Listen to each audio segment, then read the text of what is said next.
All right, we're going to get started in just a little bit, so hang in there.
Well, happy Valentine's Day, everyone. I see that there's a lot of exchanges right now in the live chat, people greeting folks and getting to know each other and just celebrating friendships and everything. That's the beauty of the Cow Country family is we have made friends that share our love of vintage sewing machines around the world.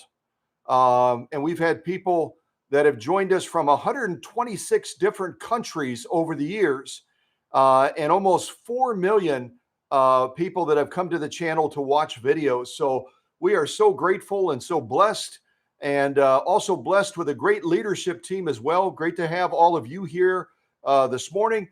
We'll get started in just a little bit. And what you're looking at on camera right now is the case that this very, very troubled Illinois featherweight came in. And I've got to put on gloves just to kind of show it to you a little bit. It has a layer of mold on it still after a number of years, traveling from Wisconsin into storage, and then ultimately from storage down here to Kentucky.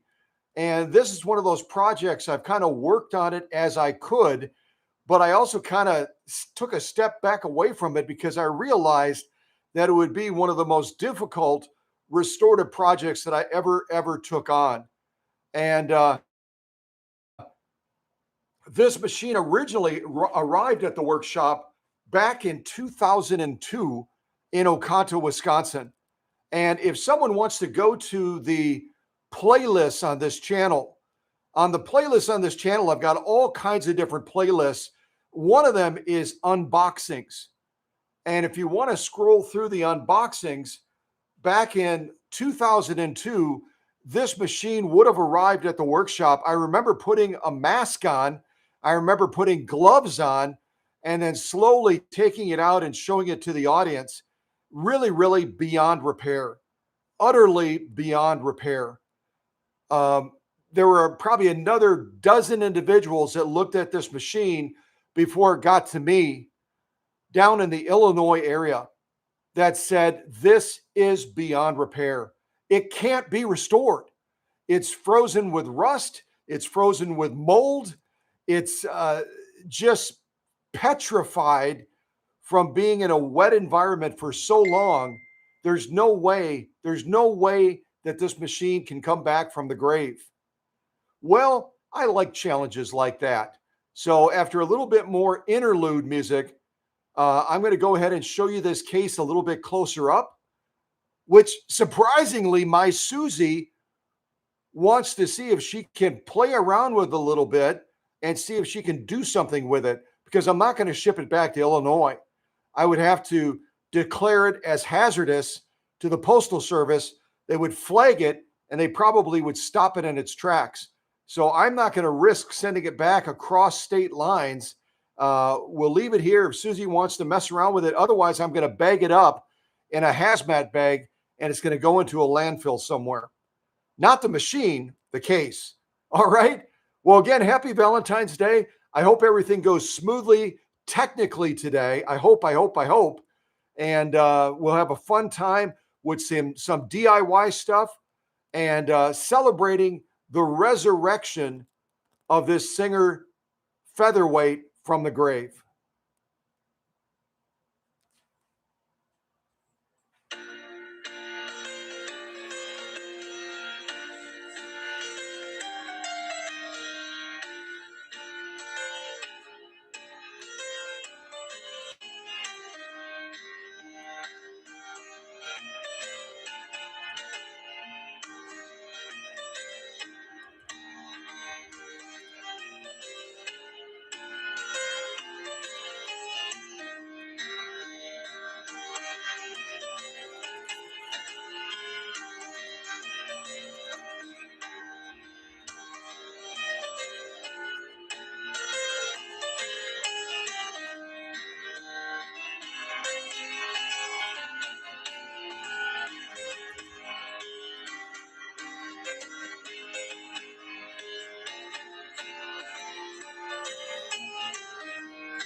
All right, so I'm going to get a drink of tea, and then I'm going to glove up, and I'll see if I can show you this case a little bit more. I'm hoping that the camera captures just how bad off it is. So I'm going to give me just a moment to glove up, and then we'll go ahead and take a closer look at the case. I'm also going to show you a video, unless Susie wants to maybe post it, or one of the leaders go to the Facebook page for Cow Country. Under the reels, you'll see a video that I shot recently of the machine before it was restored. And that'll give you an idea as well, kind of what we started with.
All right, I'm going to pause the music again real quick and see if I can pull up that reel for you. I think someone's going to post a link in the live chat as well. Again, if you go to Facebook, I'll post the link. And then you can see where we kind of started with this machine. Let me see if I can pull it up on my my phone as well. Let's see here, Facebook.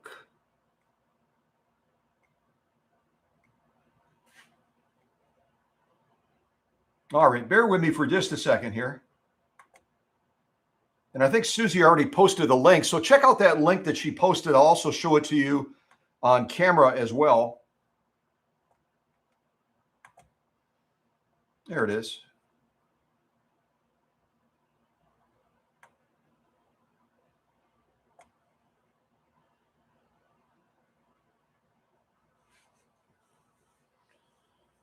Okay, let me see if I can pull it up on my phone also.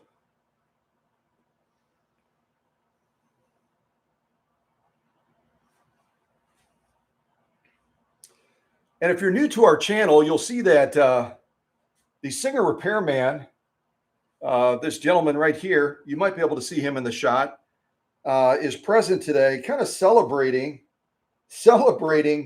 what really is a bit of a miracle. Again, numerous people down in Illinois looked at this at paint shops, other places like that do professional restoration of anything really, cars, you name it. And they were not willing to take this project on. Let's take a look at this.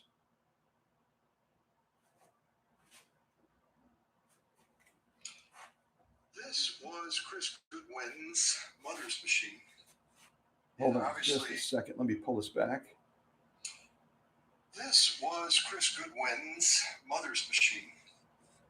And obviously, the family at her passing had stored it in a place they should never have stored it.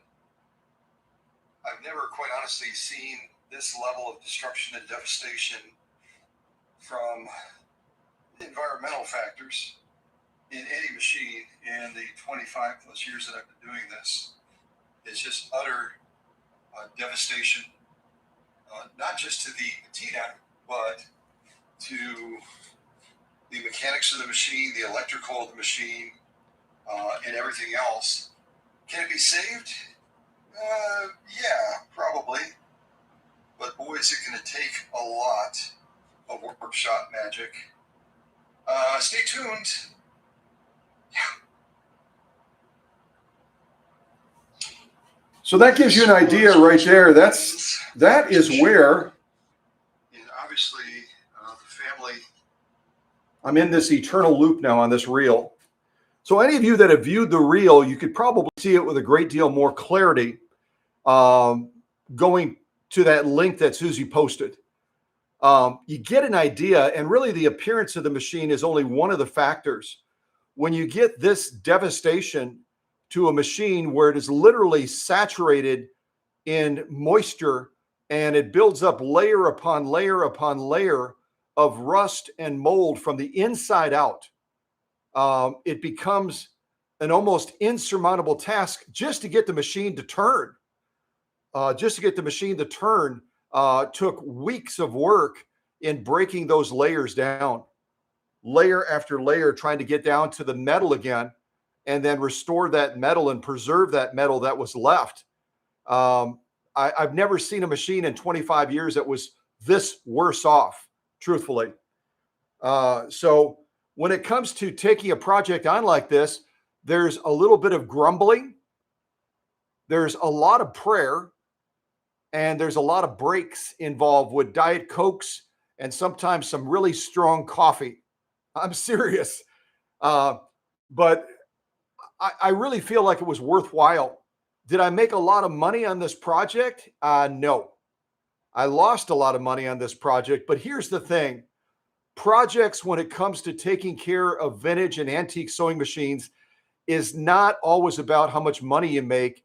It's about the difference that you make for that family.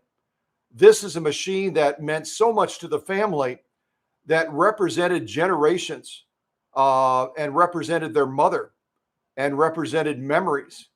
To have it in that state where it was absolutely unusable was just something they couldn't fathom. Even after being told repeatedly by professional restorers in Illinois, it can't be done. It's beyond repair. It's beyond a project that could be restored. I like the impossible, don't you? Don't you like the impossible?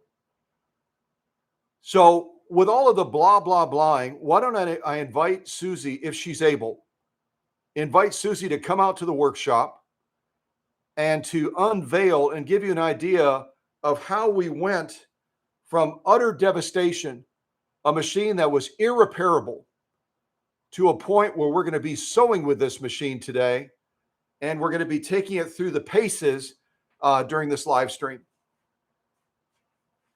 Hey, Susie, come on over. I'm going to put on some unveiling music, sort of, kind of. Let me put on some fun music. Hold on. And Susie, if you want to step into the shot by the singer repairman, I'll back up the camera just a little bit.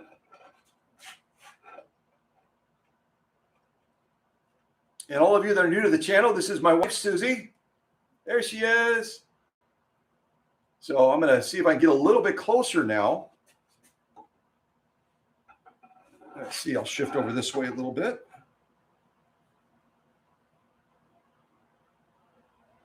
And when you lift it, just kind of lift it straight up. And you want to grab it here as well, kind of keep it away from that front spring. All right, wait, not yet. I'll put on some fun music. It's almost a peak. Oh, no, this is no fun. I want some really serious music. Give me some fun music. Oh, yeah, this will work. This will work. Oh, yeah.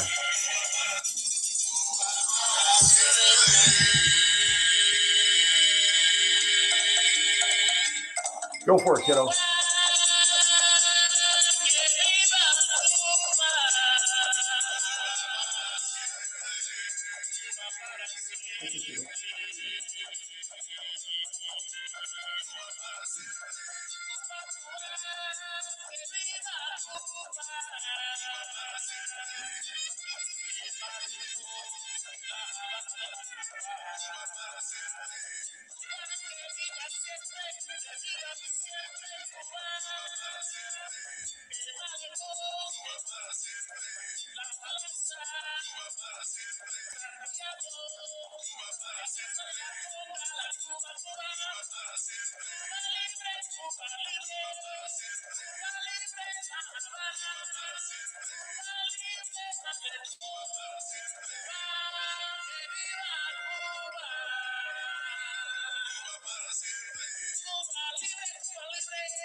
Well, this is a combination of workshop magic, paint shop magic, and a number of intermittent years of work getting a machine from the pits of death to a point of prestige and utter beauty. Will I be taking any more projects on like this one? No, I won't be. So if you have a machine that looked like you saw in that reel, you might have to find another restorer to do it. Now, do I always say no forever? No, I don't. But this one started, it arrived at the workshop in 2002, like I said. It sat there for a long time. I kind of avoided it, to be honest with you. And then ultimately started plugging on it, trying to free the machine up, trying to mitigate the mold, mitigate the rust, get the machine at least moving, which, like I said, took weeks, and then ultimately taking it to Wisconsin and spending almost a full week in the workshop, taking it all the way down to bare metal, and then building that surface back up, adding all the decals, adding layer upon layer upon layer of clear coat, and then getting it to the state that it is right now. Now, any of you that do restorative work, whether it's furniture or otherwise, you've had that impossible project, right? This is that. But I'm excited to say we're going to put her to work today. And eventually she's going to head home to Illinois to join Chris Goodwin and her family. I mean, that's really what it's all about, is reuniting that machine with that family that was in utter devastation, not knowing if that machine could ever be resurrected. So a little bit more music. I'm going to get set up to do some sew-offs, but I also want to give you a task to take care of. I want you to look up the serial number on this Featherweight, which, if you don't know it, the Featherweight serial numbers are going to be right underneath the edge of the bed on the bottom of the machine. Right under the edge of the bottom of the machine on the left side is where you'll find the serial number on your Featherweight, whether it was made in Canada, whether it was made in England, whether it was made in the US at Elizabethport, New Jersey, wherever that Featherweight was made, it's going to have that serial number in the same spot. So I'm going to encourage you to look this serial number up and give us all the information on the dating of this machine, okay? So get ready. The first one to post it, and this includes someone in the leadership team, the first one to post it is going to get something special, okay?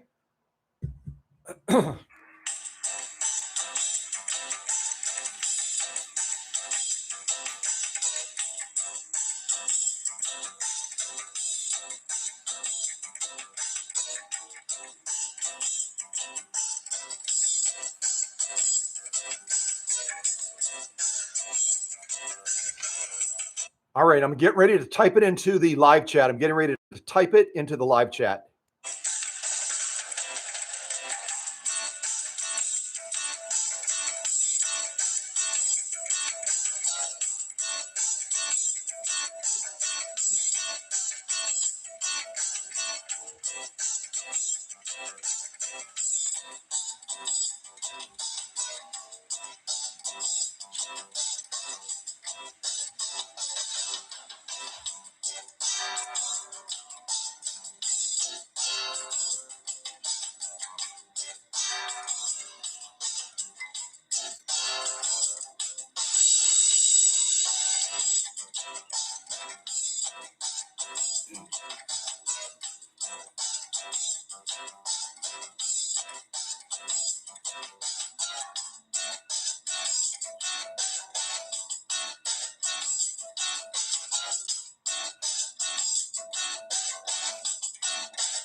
All right, let me pause it real quick.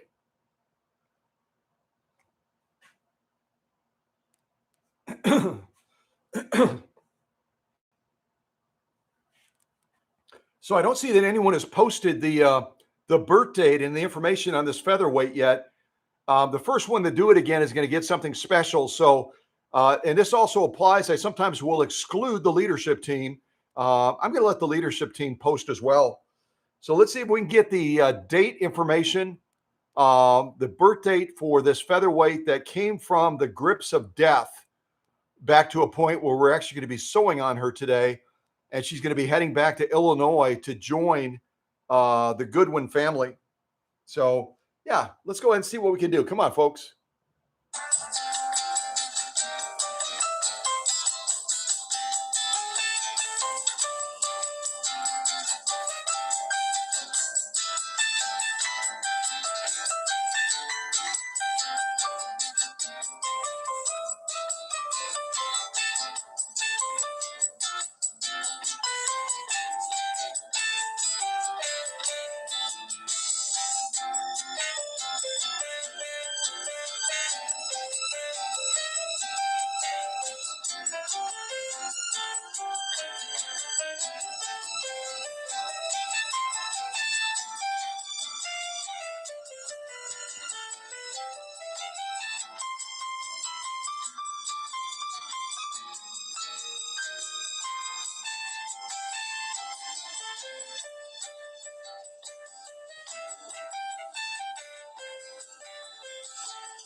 All right. So I guess all of you are still waking up on this Saturday morning, especially if you're towards the West Coast area.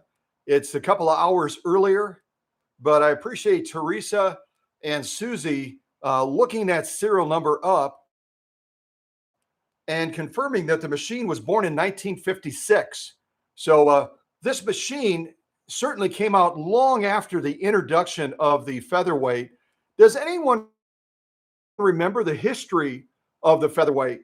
How was the featherweight first introduced by Singer? Where was it introduced? When was it introduced? If you want to kind of do some quick research and post that in the live chat as well, let someone else do it. Otherwise, I'll post it. But I'll go ahead and send that person something special as well. So, how did the featherweight get introduced by Singer? When and where did it get introduced? Okay, so go ahead and post that in the live chat as well, if you would.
All right, I'm going to pause that. These guys get really excited with their music, don't they?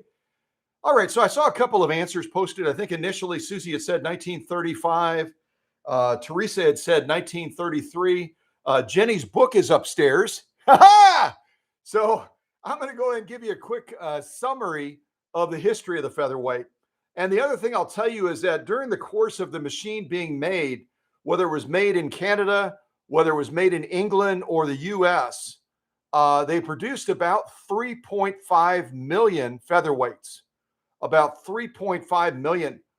Some of them some people call them white, the Canadian ones, but they really are celery.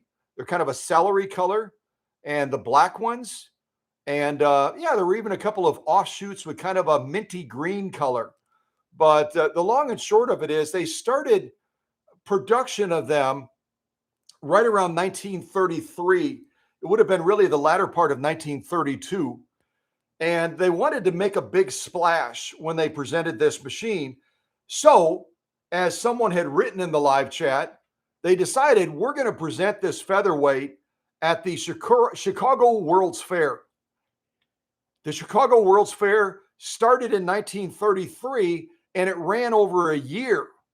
It was a big event. Millions and millions of people came from around the world. And the theme of the event was Century of Progress.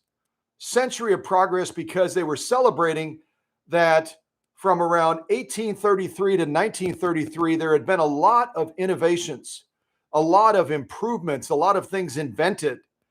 And so they wanted to join that pack of people that were celebrating inventions like the featherweight, one of the first all aluminum machines, except for the innards.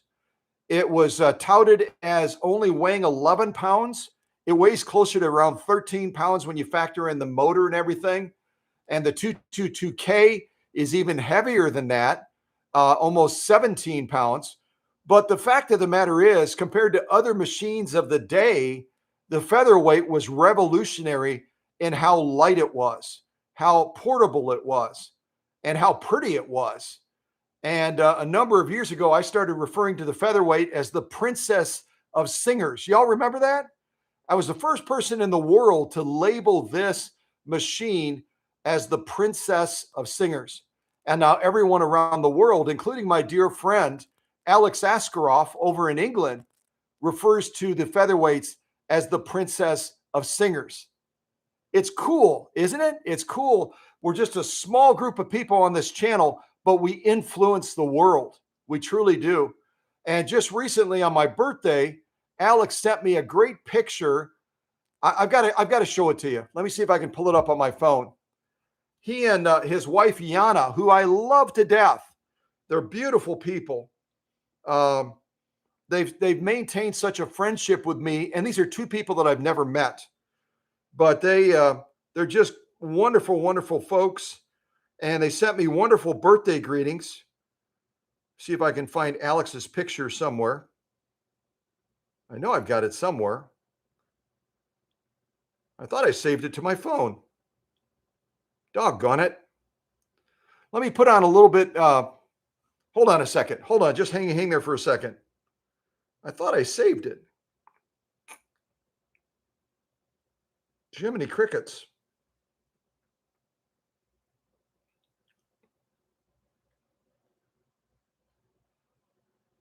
I've got every picture but that. All right, hold on a second. Let me go to Facebook and see if I can pull it up there.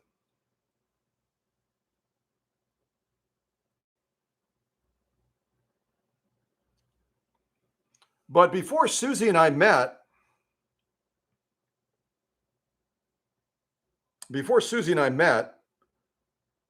I had the opportunity of building a friendship with Alex and his wife. And even at one point, sent them a bunch of piratey stuff. And they had a pirate party over there in England at their homestead. And they had their grandkids and I think some great grandkids as well that were celebrating Talk Like a Pirate Day, which is really an American holiday, if you call it a holiday. And they ended up throwing a party, like a picnic. And it was fun to see them playing with the piratey stuff I sent and all that. And just from there, that relationship has continued to deepen. And I sure am hoping that I can meet them on this side of heaven and get to enjoy some time with the two of them. Susie and I can maybe make a trip over and get to know Alex and Yana in person. Some of you are followers of theirs as well, which I think is fabulous. They enjoy flowers. They harvest a lot of flowers around their property in England, and Alex is still dabbling a little bit with sewing machines, but his son Tom is doing a lot more of that work now with the sewing machines. A lot more of that work, and it's kind of time to pass off the baton to the next generation as Alex is getting up in age. He's decided that he's going to, kind of turn things over to his son, Tom. Okay, I finally found it. My phone moves so slow. I'm glad that you all are patient because good gravy, it's just pokey, pokey, pokey. Pokey, pokey, pokey. All right, let me see if I can find this picture. I'm going to be utterly devastated if I can't find this picture. Where the heck is it? Don't you hate that when you're looking for something and you can't find it? You can't find it. I can't find the picture right now, but it's a picture of Alex holding a featherweight, the princess of singers, in his lap. And he's got one of the cow country hats on that I sent him before I ever met Susie in person. She was supplying me with hats and other cow country type stuff that I could share with the family. And since then, we've sent them to England. We've sent them around the world several times. And it's just absolutely brilliant. It's absolutely, here it is. Yana sent me the picture. I was looking at Alex's profile and the chat with him, but the picture was with Yana. Yana, Alex's wife, had sent the picture. All right, I finally caught up, sort of, kind of. I finally caught up. So let me show it to you.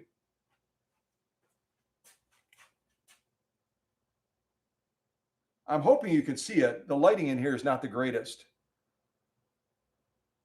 But there's Alex wearing one of the cow country hats that I sent him, sitting on his patio with a really big grin. Look at his grin. He's got such a grin on his face right now. And there he is holding the princess of singers.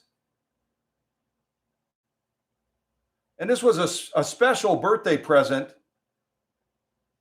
that they sent me that I'm absolutely honored by. Absolutely honored by it. Why am I honored? Because Alex has been in the sewing space since he was a little toddler.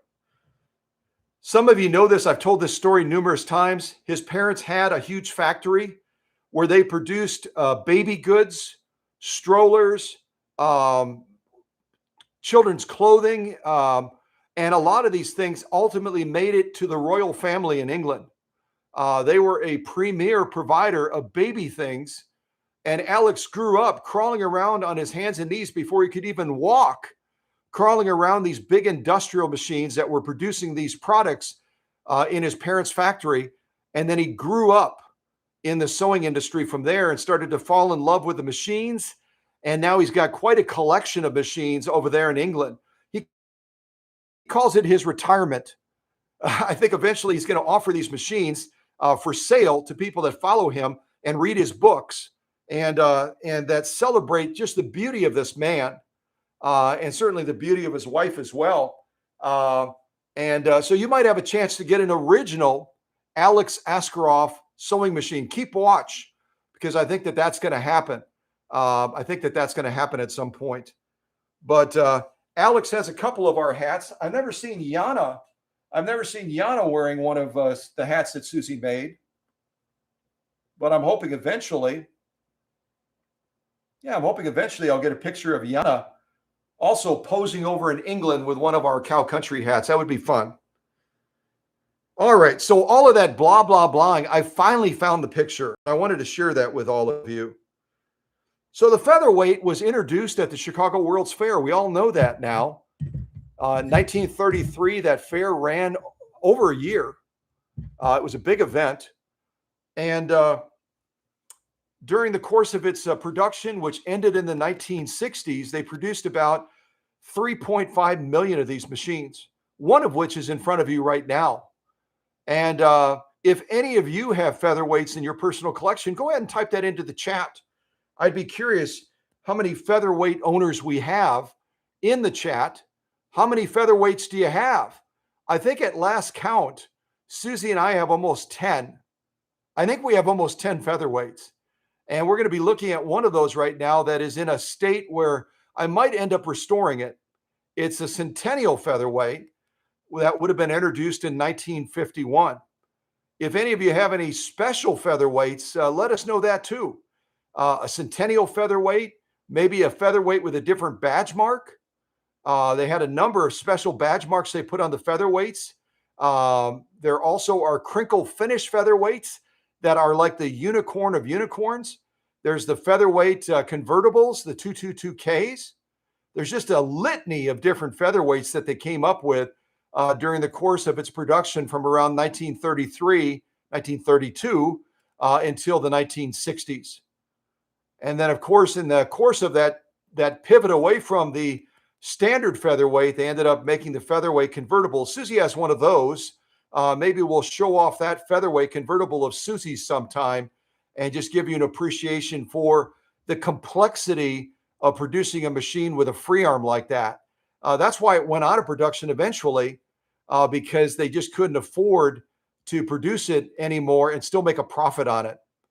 So featherweights are just a magical machine. And a lot of people that I've met through this family of cow country really have had a lifelong dream of getting a featherweight. Two of our dearest friends, Teresa and Tim in Wisconsin, we had a chance to shock Teresa by giving her a centennial featherweight a number of years ago. I don't remember when it was, but we did it at the Torpedo, and she was just utterly devastated. Utterly devastated. We just love all of you. And those of you that we've had a chance to actually meet, it makes it that much more special. So as I move towards retiring soon, like I said, we're going to do some road trips, maybe some flights as well, and see if we can go around and meet some of all of you and have a chance to actually sit down with you and visit with you and just celebrate all that we've done through this channel. The millions of people, the literally millions of people on 126 continents, over 130 countries that we've had a chance to touch through the Cow Country family. What an utter, amazing, mind-blowing blessing this channel has been to people around the world. Hasn't it? It truly has been. And as we get together on Saturday mornings or Tuesday mornings, it reminds us how special and how blessed we are. Really? Yeah. All right. A little bit more music.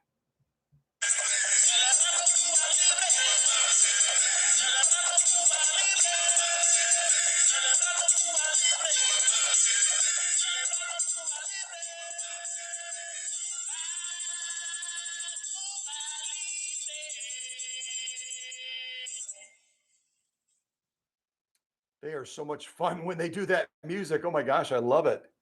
Brazilian Cuban style music. That's a lot of fun. That's a lot of fun. Well, I don't play it very often, but I'm going to play. Wait, I went the wrong way. I hate that when I bump the wrong button on my phone. Come on. Well, any of you that you have kind of a rule when you get together with friends or family, you don't discuss politics or religion, right? Well, I like bringing up politics sometimes because the politics of our country right now are a source of entertainment for people around the world. If you watch, Susie and I spent some time last night on YouTube watching the C-SPAN hearings involving the Attorney General of the United States, Pam Bondi, and the Congress people that were trying to get answers from her. And it literally got us to a point where we were laughing out loud at how ridiculous and how childish grown-ups can be sometimes. I mean, literally acting like children, and yet they're in the highest positions of our country. And like I said, we've become a laughing stock in many circles. I'm just going to say it. We've become a laughing stock in many circles. And one of those circles is Canada. Canada has actually developed a channel with, I think, over 1 million followers now, where they just are in utter amazement and just a giggle fest over all the chaos and all the ridiculous things going on in the United States right now. I hope that it changes. I do. But in honor of our friends that follow us in Canada, in honor of one of our leadership team members that works in the banking industry up there, Christine, you all remember Christine. I'm going to play the Canadian national anthem just as a fun thing to do. All right, so here we go. If you're sitting down, stand up in honor of the Canadian national anthem.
That's a beautiful national anthem, isn't it? And I've been to Canada on a number of occasions and had a chance to go across the Rainbow Bridge over there in Buffalo, New York. Those of you that are from New York, like Candido and Rachel, no doubt you probably have taken that jaunt across the Rainbow Bridge into Canada and had a chance to see those magnificent, magnificent falls. From the Niagara side, it's quite impressive. But when you go to the Canadian side and you look at the falls, it's just put it on your bucket list. If you've never been to the Canadian side and seen the falls from that side, you got to do it. Do it in your lifetime. It'll be well worth the effort.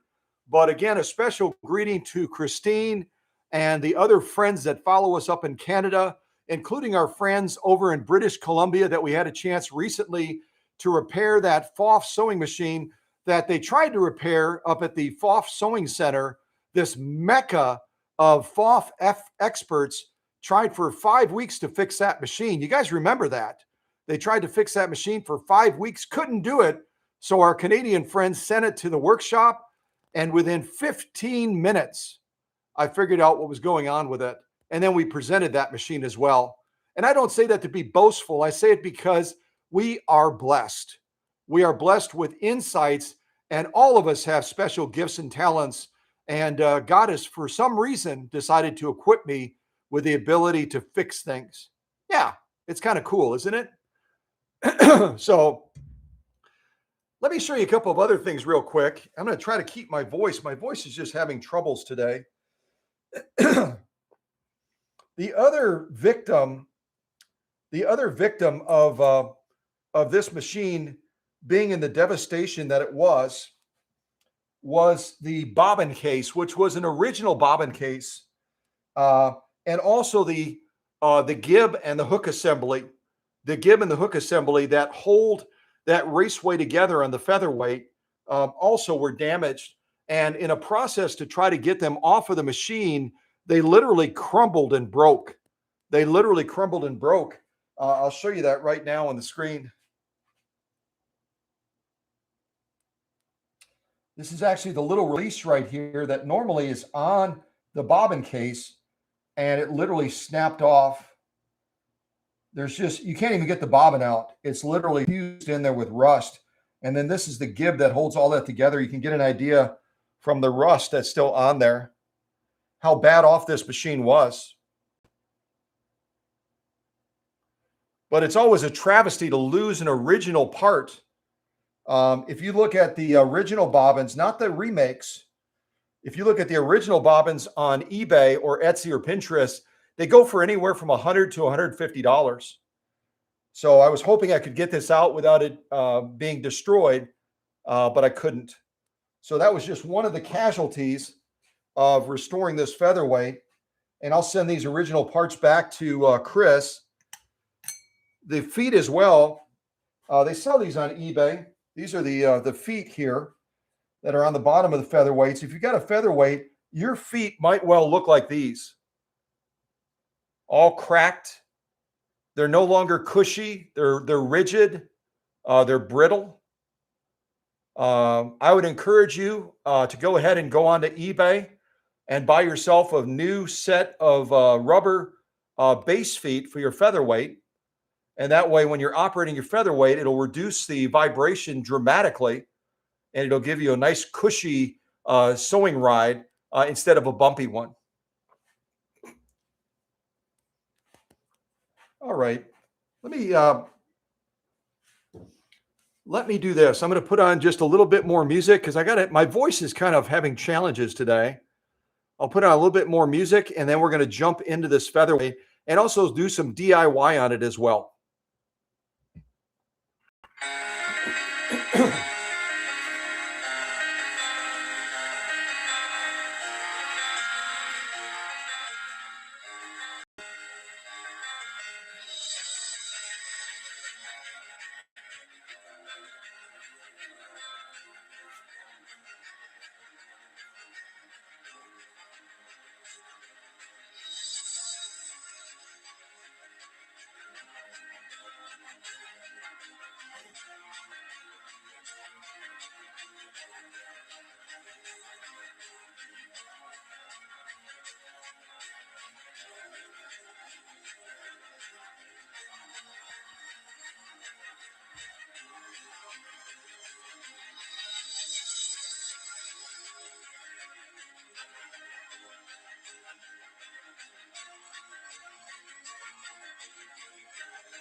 Okay, I'm going to take us to the other side of the machine right now and introduce you to one of the machines in Susie's and my personal collection, a Singer Centennial featherweight, very similar to the one that we gave to Teresa and Tim. And The Centennial featherweights are just a little bit more special, I would argue, because of the fact that they limited the production of the Centennial models to celebrate their 100th anniversary at Singer in 1951. And this particular one hasn't really gone through any restorative steps at all yet. I think I wiped off the dust a little bit, but it's still very, very dusty. And what I'd like to show you today, if I may, is I'd like to show you how to tear down the upper tension and clean it and then reassemble it again, and also calibrate it as well. Calibrating upper tensions after you've cleaned them could not be any more critical to the process. You can have a nice clean upper tension, but if you don't have it calibrated properly, it's not going to do the job for you. It's going to struggle. So I'm going to try to highlight that a little bit for you today in the live stream. And I've gotten good feedback. Susie says that the feedback from folks is that they really enjoy it when I show some of this DIY stuff. So it'll free you up a little bit more to, engage your featherweight at a different level. So let's start by taking off the faceplate. There's just a single thumb screw that holds the faceplate on the featherweight. Go ahead and take that off. Just kind of slide it forward and watch out for your take-up spring when you do that so you don't catch it with the plate.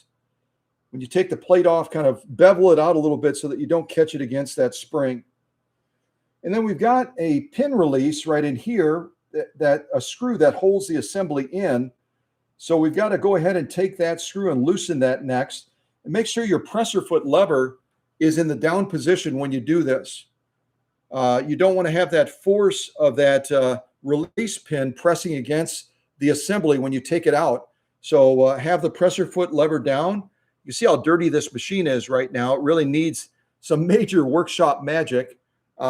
Take that, well, you saw it in the video, take that times 100, and that's kind of where Chris Goodwin's featherweight was, just shrouded in rust and everything else. Thankfully, this one doesn't require a hazmat suit. It just needs a good deep cleaning and a good spa day.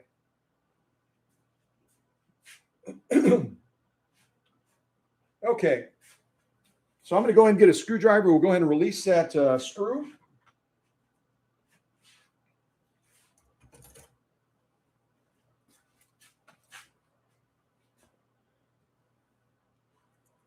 Where's my glasses? Right in there. Just kind of rotate it around so you can feel that you've gripped it. And you might encounter where that screw is kind of fused in place. Now, screws become, over time, they become very brittle. The metal degrades. It becomes more fragile.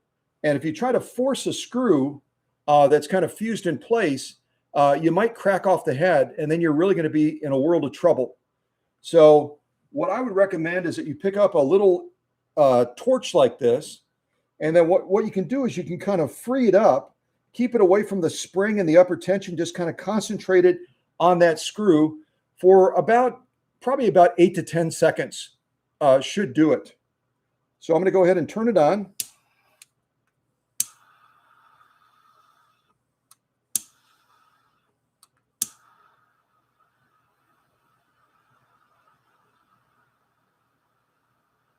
And then once I do that, I usually put a little bit of kerosene oil mixture in there by the screw. When you heat up something like that, a little torch like this is going to get it to probably about 800 degrees. When you heat up a screw like that to about 800 degrees, and then you add a lubrication like this, kerosene oil mix, that heat literally sucks that stuff in around the threads of the screw. It sucks it in real deep. The heat factor causes it to do that. So you heat it up, you add just a little bit of oil, and then it should loosen it up so that it comes out without breaking the screw and without you having to force it in any way.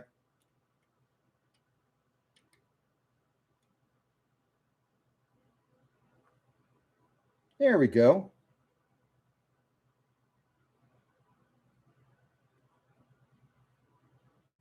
And don't remove this screw all the way. Just take it out, probably about 7 or 8 turns should do it. And then we're going to grab the front of the upper tension like this and just gently wiggle it. Just gently wiggle it. And thereby we were able to get it out. That little pin that we heated up and released, that little screw is pressing right on this end of the upper tension right there. That's where it grips it and holds it in place for sewing purposes. So we've got our assembly out now, and we can rotate this around and just kind of take a look at the front of this. This piece comes off as well. We can certainly take it off and clean that also. I think for the purposes of this live stream, I'm just going to go ahead and swab it off and clean it. Normally, I would remove this entire assembly, and it's not a difficult process. That screw will sometimes stick a little bit. If you use your torch again, just make sure that you angle it down so that it's not hitting the paint. The melting point for clear coat is around 400 degrees. So we don't want to melt the clear coat on this Featherweight Centennial model. So we're going to angle that flame down a little bit like this.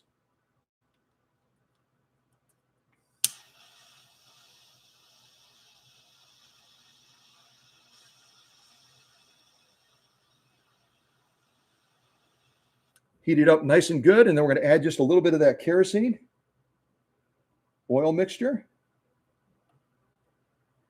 Let that soak in for just a second or so. And I'm going to grab a different screwdriver. When you're fitting your screwdrivers to the job, make sure that the head is going to be about the same width as the screw. We oftentimes will get anxious and we'll grab the first screwdriver in reach, and it'll be too small, and we'll either skip off and scrape the patina of the machine, or we'll damage the thread head or something like that. So I'm looking at the width of this screw right here, and this one's not going to do it. It's going to be too small. So I've got to get something just a little bit wider that's going to fill that screw head completely out and give us the best grip on it so we can try to loosen it up and take it off.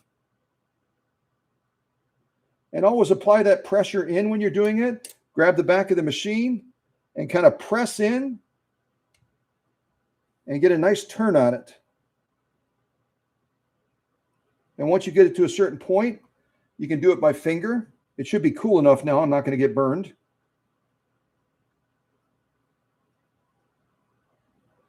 I'm going to take this little plate off.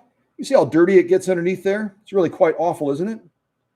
So far we've taken off these parts right over here. We've taken off the faceplate and the little thumb screw that holds the faceplate on. We've loosened the screw here, the pinch screw that holds the assembly in place. And we've taken out the assembly, which looks like it's pretty doggone dirty, doesn't it? Pretty awful. And we've taken off this base plate as well. So we're going to go ahead and clean these up a little bit. And I've also got to disassemble this one. I'll show you how to disassemble it.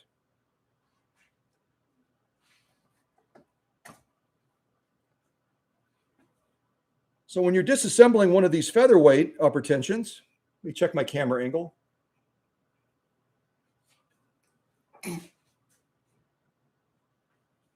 Yeah, that's a good angle. The first step to get one of these taken apart is you've got to press this little plate in right here. See this little plate right here that I'm pushing on? It kind of compresses with the spring. You've got to push that down so that you can turn this. So I'm going to push it down a little bit as best as I can. And then I'll see if I can turn this. Probably holding it like this will be easier for me. There we go. There's a little pin on this. You've got to get free of that. There we go. See that little pin right there? That's what's holding this in place. So now we're going to unscrew this. And we'll put them in rank order so that it's easier for you to remember the order that they go in. So we're starting with this. Now we're going to take off our little numbered plate. We'll put that right there. We're going to take off our little, I don't know what you call this. This is just a piece that fits in here so that you can calibrate and you can change the tension of it. So we'll put that right there. Our little spring. Our inside plate. Now we're going to slide this whole assembly off, which is really quite disgusting, isn't it? We slide this entire assembly off. Got to do a little bit more with that one. We're going to take our spring away. That is nasty, isn't it? It's really quite nasty. Set our spring right there. We've got our tension discs right here that help us maintain tension. They also look like they need quite a cleaning, don't they? And then our mounting plate right here. So this is the upper tension disassembled right here. Hopefully you can see all that on the screen. Yeah. And again, for demonstration purposes, I would use a combination of rubbing alcohol, Q-tip swabs, maybe some brass wire brushes, and then also possibly a Dremel tool to do the cleanup on these. For these purposes during this live stream, I'm just going to go ahead and swab them with the rubbing alcohol. I might grab one of my brushes, but I'm not going to pull out the Dremel to do it. I oftentimes will use the Dremel. I use the Dremel on certain parts like the discs to really get them a high polish and a high gloss. I would not recommend using the Dremel on anything like the springs. You can damage them. You can also launch them. If you don't have a good enough grip on them, over the years that I've done this, I've been, I'm pretty confident with a Dremel. So I'll be trying to clean one of these with a Dremel. I'll get a little bit lackadaisical, and then all of a sudden that spring will go pew, and I'll be on my hands and knees trying to look for it. So I would recommend on the springs that you probably swab them. You could probably use a brush gently on them, but again, you don't want to distort the spring. You don't want to damage the spring.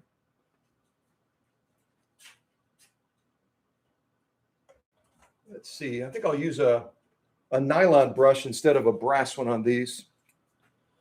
So we're going to do it in the order that we're going to reassemble it. So we've got to start with this part right here. We've got to take that pin out too, don't we? We've got to take the pin. Don't lose that. That pin fits into this assembly that mounts into the machine in a certain way. And we got to clean that as well so that it can move freely inside of this mechanism as you're raising and lowering your presser foot adjuster. So we're going to start with, why don't we start with the assembly itself? I'll get a couple of Q-tip swabs ready. And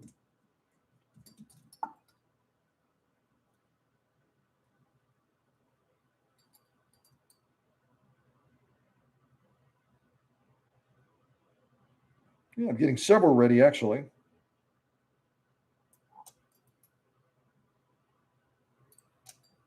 There we go. Get my cloth as well, so we can wipe some of these off after we've cleaned them initially. So we'll start with this one right here. Again, this is one of the pieces that I normally would probably use a brush and also a Dremel tool on. And I guess it wouldn't be too cumbersome to plug my Dremel in. Give me a second.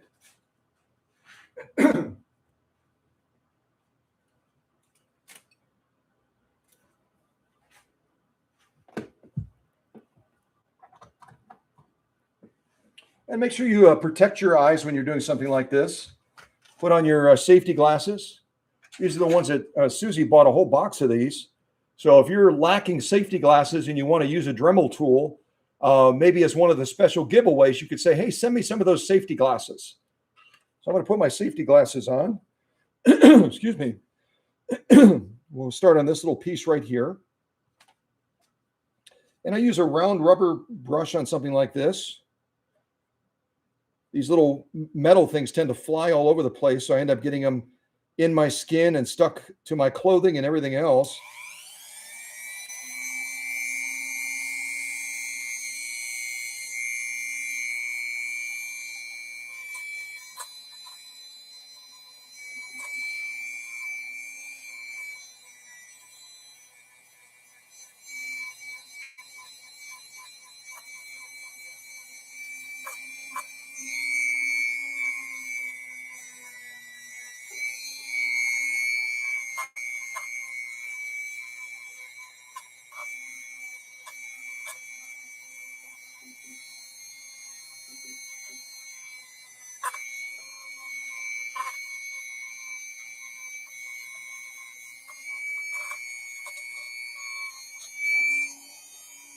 And again, I'm kind of expediting this. I'm not doing it at the slower pace that I normally would when I'm servicing a machine. We're going to wipe off those areas that we just cleaned with the brush now because it breaks a lot of that debris loose. We have to swab it then with a Q-tip to get all that debris off of there.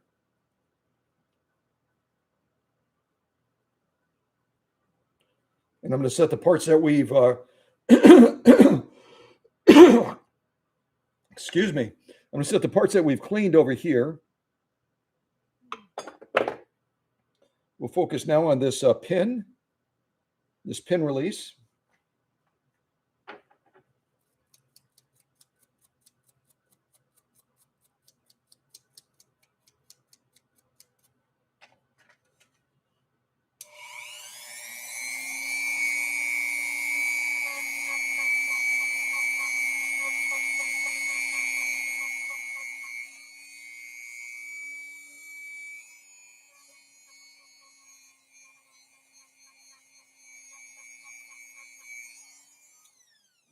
Clean that pin off a little bit. We're going to go ahead and use a Q-tip swab again to clean off the material that we've broken free off of that pin release.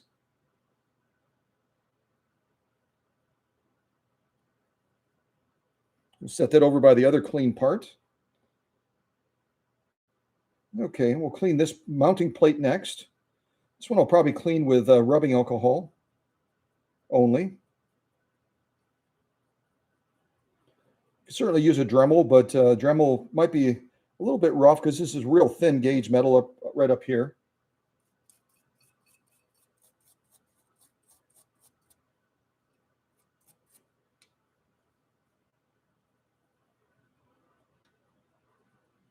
Make sure you swab the inside as well.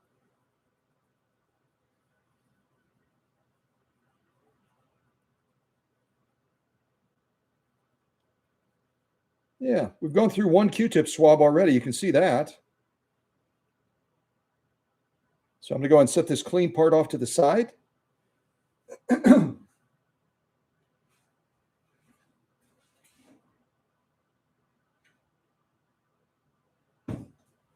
Get a quick drink of tea. Hopefully keep my my voice going. And this is our inside plate. We got to get that cleaned off as well.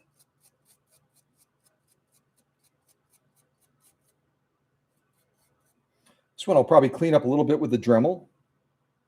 And periodically, as you're using a Dremel tool, you want to have a microfiber cloth like this, and you want to clean off the bristle heads on the Dremel attachment that you're using because it absorbs a lot of the dirt. And if you don't clean it periodically, it's going to transfer that dirt right back to the parts you're trying to clean.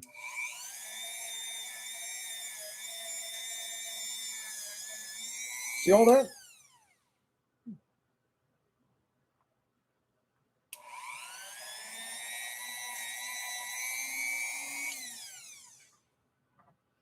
All right, let's just clean up this plate just a little bit.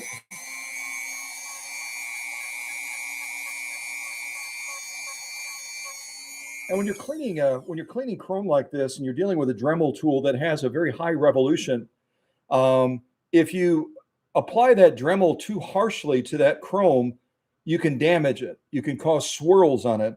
And what I'll sometimes do to create a buffer on it is I'll put just a little bit of sewing machine oil on that chrome to create just a little bit of a cushion from the friction of that Dremel attachment.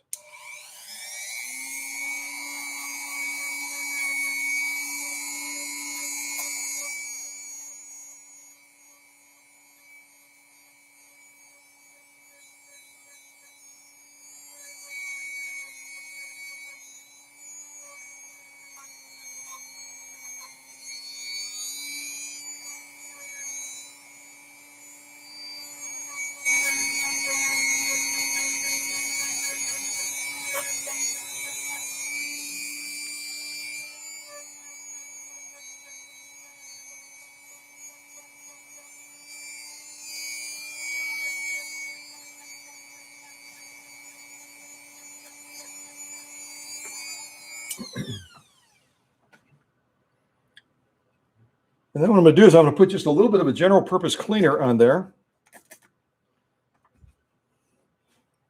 and just swab it off gently. Get all that excess gunk off of there.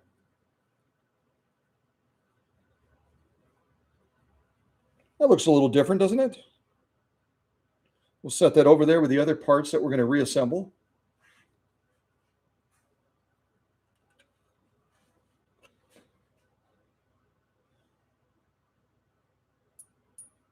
I'm deciding what I'm going to do next. I guess I'll do the tension discs again.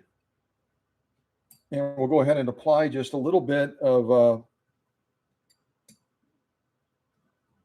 sewing machine oil to those also, so that we don't scuff them. Just a light coat.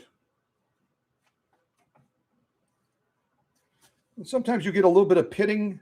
You get a little bit of pitting on these discs. And then what you can use is use a dental tool. Let's see if I can find my dental tool.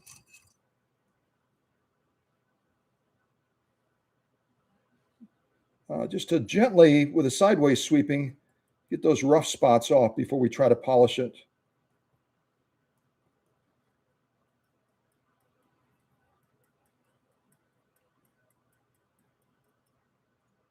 There's a section right there that needs just a little bit of a scraping on it. You notice I'm doing it on the side. I'm not doing it with the point down. Do it on the side like this.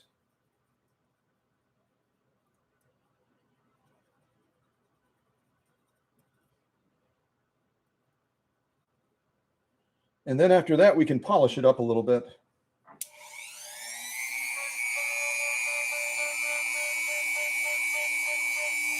And everybody develops their own technique, but for me at least, when I'm using the Dremel tool, I'll usually go in one direction. You'll see me kind of pushing it.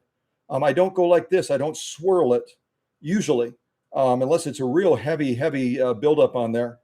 So going away from the outside like this.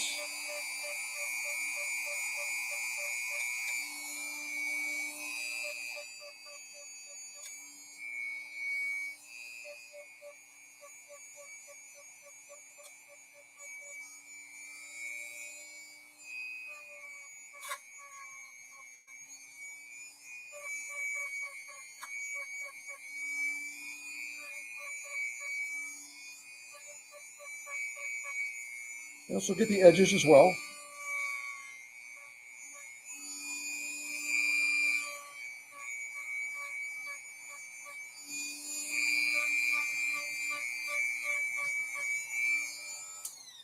Now we use a little bit of that general purpose cleaner again, just to clean this off.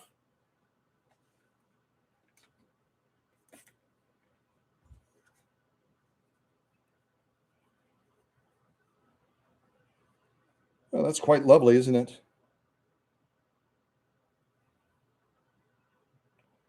And remember, this is where your thread passes through in the sewing process. You want to have this as slick and as clean as possible. You're never, ever going to lubricate this part of the upper tension. You wanted this to be absolutely crystal clean. Set that over there to reassemble it. This one, you can see some of that rust that builds up on there. That's where we'll add just a little bit of a cushion. And then we'll use our dental tool to work some of that rust free. Again, sideways.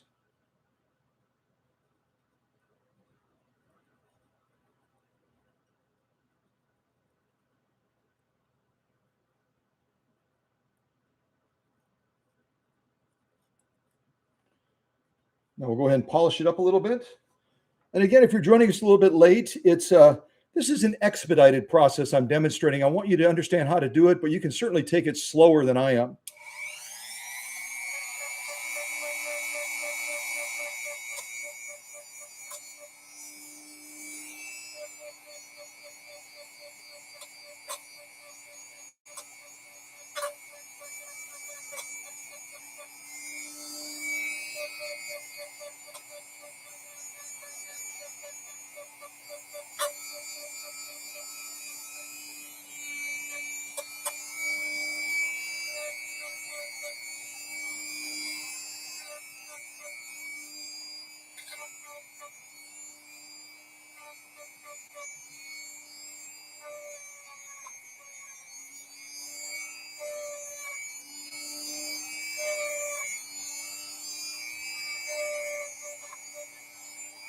going to go ahead and use that general purpose cleaning agent again to try to remove some of the stuff that we've broken free now using the Dremel tool.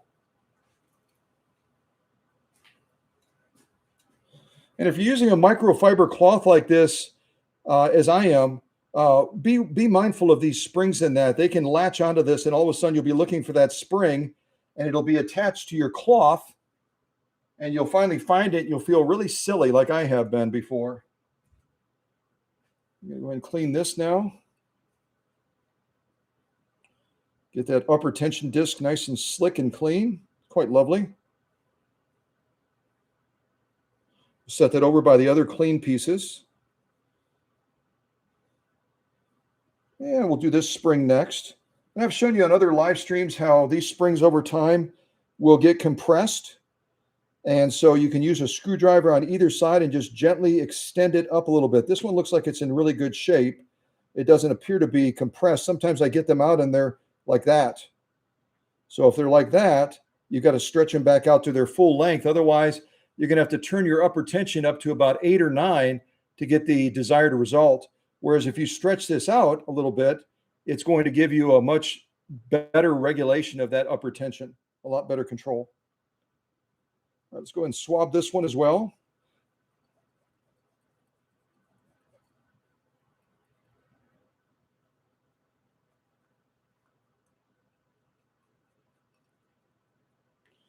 And you could try polishing this with a Dremel, but again, I think it's a little bit risky because they can go pew, shoot off. So we'll set that over there. I'm going to go after our other spring, which has quite a bit of crud on it, doesn't it? We'll get all that crud off of there.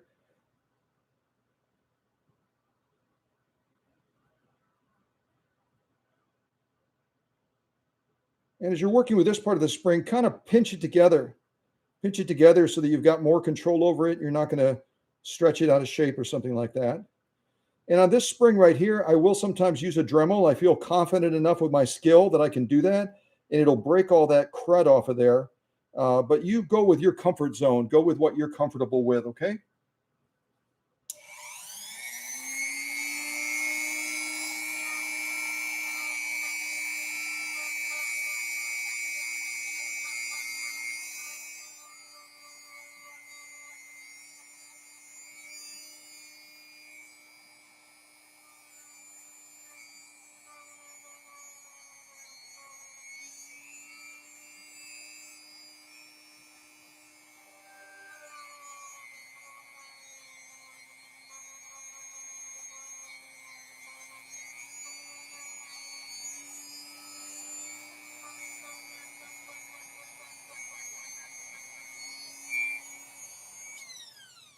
And I believe I just heard a text from Susie, so let me go ahead and check that real quick.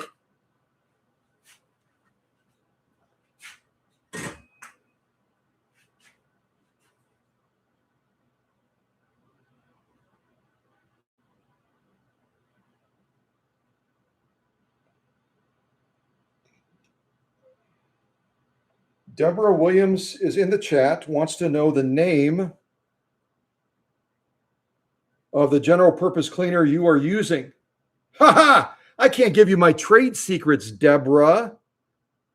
No, it is, believe it or not, it's got some ammonia in it, and I bought it at the Dollar Tree. I'll actually show you what it looks like. It's not a Windex product, but it's a like Windex product that I use to clean off the crud once you polish up the chrome. It does not damage the chrome, but it does a brilliant job of giving it a nice, slick, clean surface and eradicating all of that stuff that will cause the upper tension not to work properly. So this is called LA's Totally Awesome Window Cleaner. Vitra Prop, whatever it is. I'll show it to you.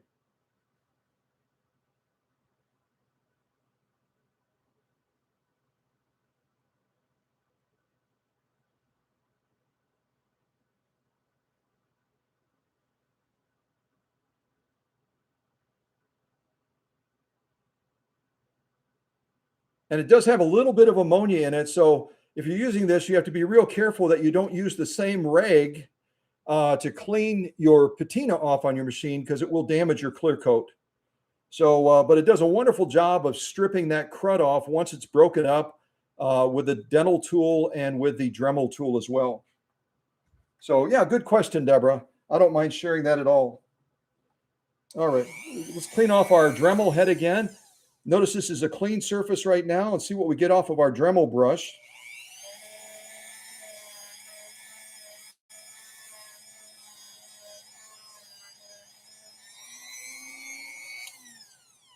See that?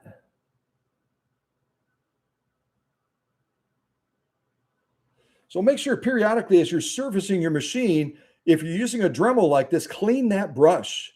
Clean that brush off periodically so that you don't have an issue with that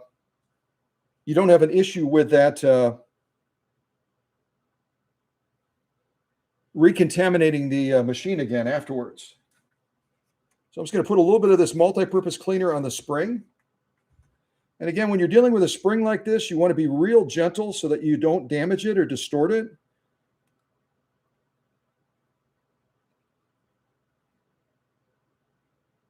Swab it off so I don't have to press on it as hard.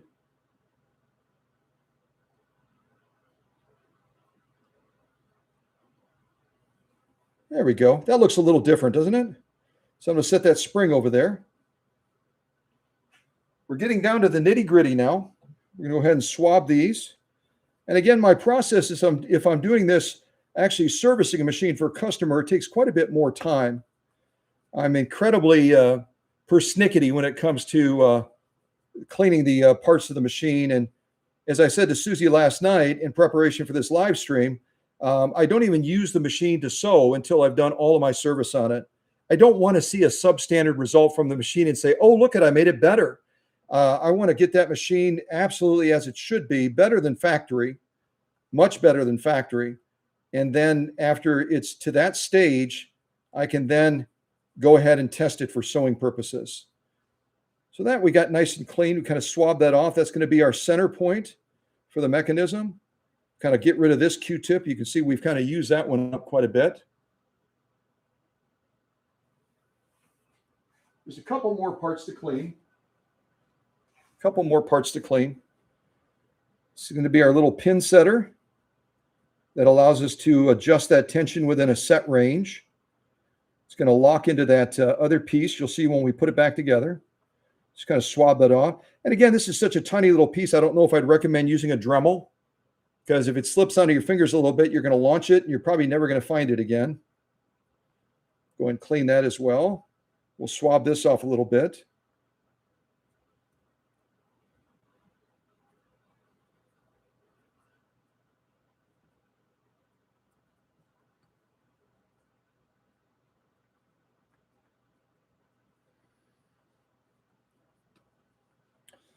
And last but not least, our numbered piece.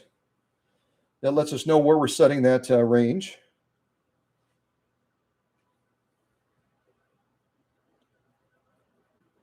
And this is going to be a coated piece, so you can use a light coat of rubbing alcohol without damaging this. You don't want a basket in it, but it'll strip all that grime and everything off without damaging the lettering on it, the numbering. There we go. Yeah. So these are all of our parts now that we've done a cleaning on. I think you can see that. Now we need to put it back together again. But before we do that, we're going to do just a little bit of cleanup on the plate that we're going to mount all this to. It seems silly to put all these clean parts back on here. I'll just lightly go over this with the Dremel just to kind of clean that up. We'll swab the inside of here as well to get that cleaned out as well before we reinsert that.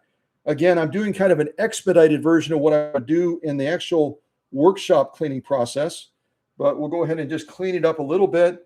And that way we don't feel guilty about putting that assembly back on after we've gone to all this effort of cleaning it up.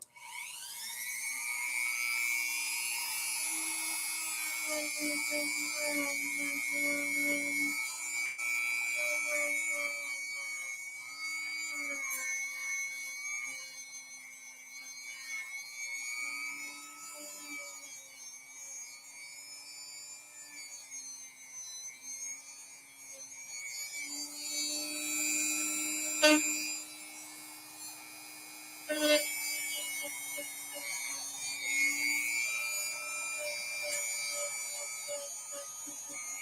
just be real careful with that Dremel as you're cleaning a piece like this, because if you go outside the parameters of it, you'll be hitting that clear coat, and a brush like this will damage that clear coat very quickly.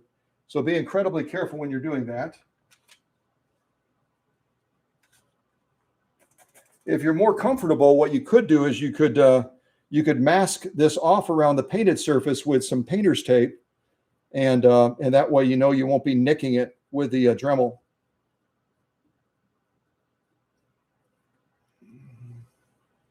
Yeah, just see how that stuff gets broken free, and then you have to wipe it off. See that? Just swab the inside of here one more time. And on the inside of this area, we'll want to put a little bit of kerosene, because these parts are prone to developing rust, and that kerosene will protect it from doing that. So we're just going to put a little bit on the inside of here, and then we'll swab it with a Q-tip swab.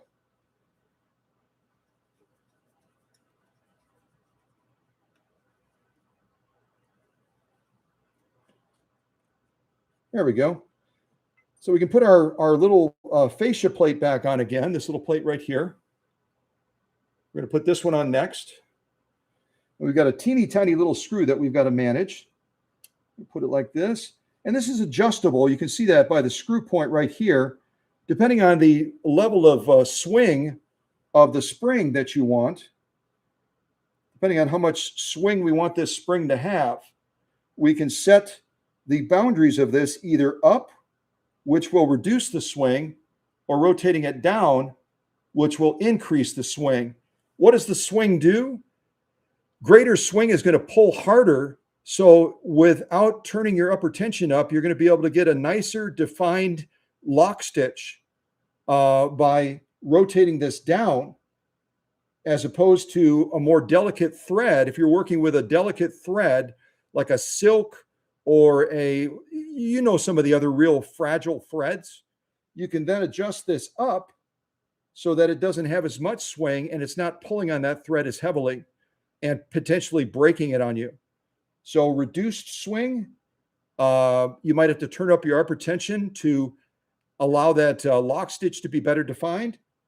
A standard coats and cark thread, you want to get a nice swing out of it. So I would rotate it down to probably around midpoint or maybe a little bit below that. And then once we decide where we want to set this, we then have to get that screw in and lock this plate down. Okay.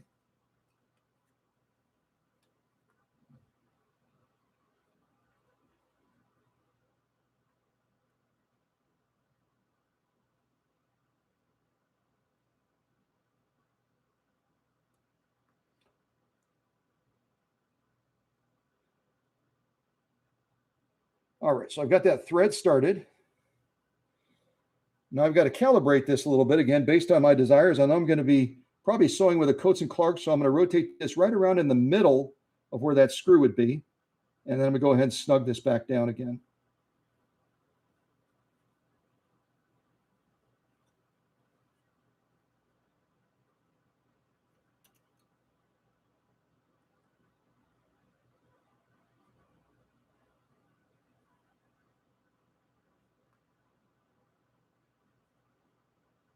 Get that nice and snug, and now we've got that in a fixed position. The next thing we're going to do is we're going to be adding this part, because we're going to have to tighten that screw again to lock this stem in place so that our assembly is stable, right? We got to lock this in next, but we first of all have to add a little bit of lubricant to it. We're going to add just a little bit of lubricant so that that pin will move freely. So I'm going to go ahead and put a couple drops of oil down this well. Got to get my protective eyeglasses off. I can't see a thing. Then I'm going to grab my pin, and I've got to slide it from the opposite side over here. And it's going to have this little flange. See that little flange there? So it doesn't come all the way out. That stays on top. Slide it in. And then what I do is I do like a shake and bake. You see the pin is sticking out right now. I'm going to go back and forth with it I know that that well inside of there is lubricated, so I'm going to go like this. Make sure that that lubricant gets all over that pin and that that pin is going to move without any effort whatsoever when we're raising and lowering our presser foot lever. There we go.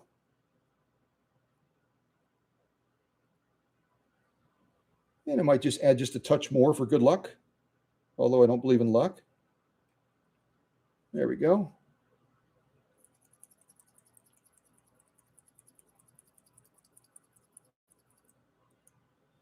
All right, I'll wipe off the excess. And then we're going to slide this back into our clean surface over here.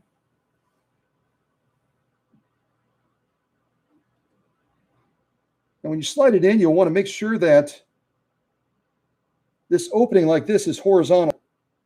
Make sure that that's horizontal. Otherwise, your assembly won't go back together correctly. So I'm just going to gently wiggle it into place now. There we go. And again, your presser foot is down. Make sure your presser foot is down in this process. If you try putting this back in with your presser foot up, you're not going to be able to insert it all the way in. And when you reassemble it, your upper tension unit is not going to work correctly. So our presser foot is down. We've got this in.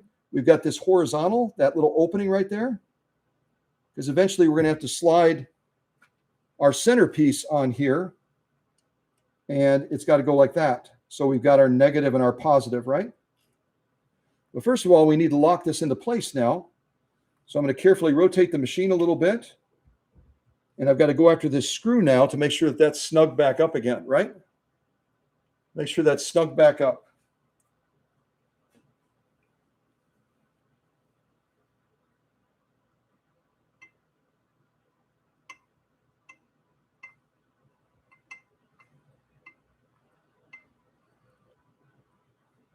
And when you get to the point where you can feel it's getting near the end, put your thumb on here. Make sure that that's all the way in, that it doesn't slip out of position.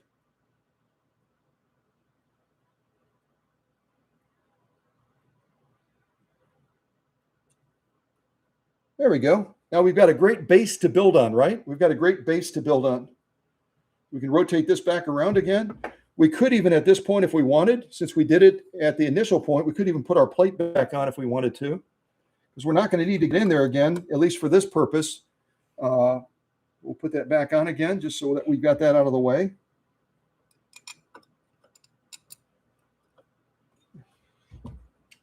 So much easier doing this when I'm not concerned about camera angles.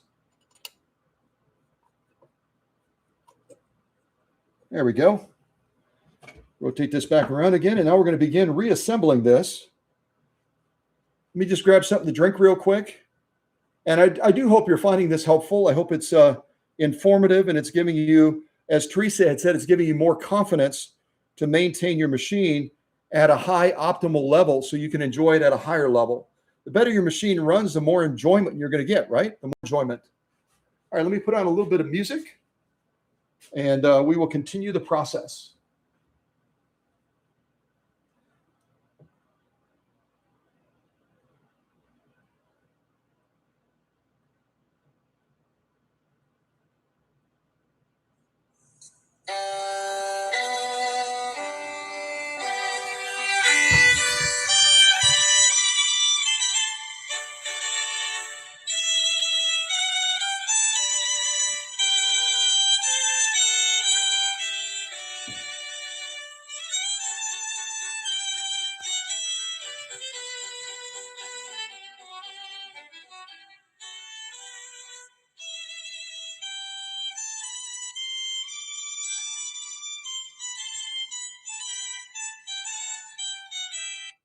All right. So let's start putting this back together, shall we? We've got our spring that we're going to be, I'll kind of go down like this, like you can see me putting it together. We've got our spring, we've got our base plate, we've got our tension discs that we're going to have to kind of group together. You're going to put the smooth surfaces like this, facing each other, like that. You're going to set them in this base right here, like so. Then we're going to rotate it around and get our spring into place. Like this. Hopefully you were able to see all that. So again, we get our plate. We put our discs facing each other like so. Put them on our little plate here. Then we're going to add our spring to the mix. And you want to put it with the bevel up like so. And that's our first step in putting this back together. Okay, so now we're going to slide this in, but we've got to decide something as we're doing it. We've got to decide something as we're sliding it in, and this spring comes into contact with these little nodules along here. Those little nodules that are going to grab the spring and hold it into place. We've got to decide where we're going to calibrate it. So as we're sliding it on like this, before we go too far, we've got to look at this spring and say, I know it's got to be below this so that it'll have proper swing tension, but how far do I want it down? I don't want it that far. That's too much. Right about there. And there should be about a 3-ounce return on it. So when we slide it in like this, and we gently bring that spring up, watch me bring the spring up above this little threshold right here. And now I've got that into place. I've got to raise this and see how much tension I have on there. That feels a little bit heavy. It's a little bit too heavy, so I'm going to draw it back out again. Draw this back out again, away from those little nodules that are grabbing the spring. And I'm going to rotate this spring right here, this check spring, this take-up spring, up just a little bit further.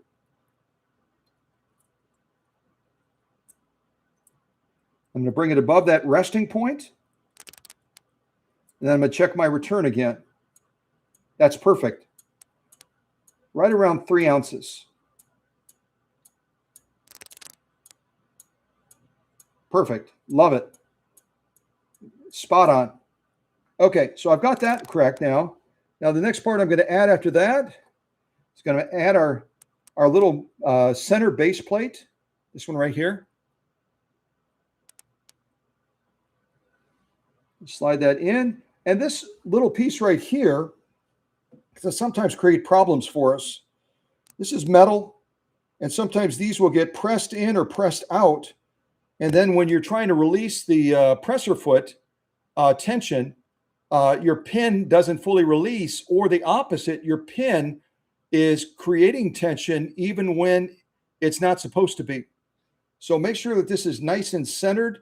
You can lightly use a wooden tap on a flat surface to tap it out or in, depending on what issues you're facing, okay? Depending on what issues you're facing. I'm going to slide that back in, get that into position. You can see we've got a beautiful center point. I'm sure all of you have seen the sewing machines where this thing is crooked. Someone, you look at their upper tension and it's like cattywampus. It's way off to the right or way off to the left or whatever it is. That setting stem point that we did to make sure that it was positioned correctly set us up for success, didn't it? Now we can get that back into place. Then after that, we're going to be adding our spring. And you want to feel the motion of the spring. Feel the motion of the spring, the way that it naturally coils.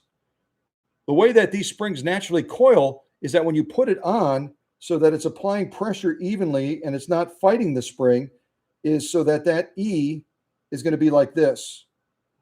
The E is facing up. And you've got a nice even distribution of that spring pressure. Putting that spring in now. And we have to put our little pin in. That's going to lock into letting us set that range. And the point will be facing towards you. See how that point is? The point is facing towards you as you slide it into position. We now have our numbered plate, and this little pin is going to serve as our center point. So when we put this numbered plate on, we need to make sure that the 0, which has a little pin, it's hard to see it, but the little 0 point is marked with a little pin on the inside. So we have to make sure that that is to the right of that pin on the machine. Otherwise, we won't be able to turn this the full range going up to 9. So I'm going to put it like this. Just apply a little bit of pressure. Make sure that it's stopping on the 0. And then I'm going to apply a little bit of pressure on here and get this piece starting to thread on. Now you've got another decision to make now. I'm trying to do this left-handed. I better do it right-handed or I'm going to embarrass myself more.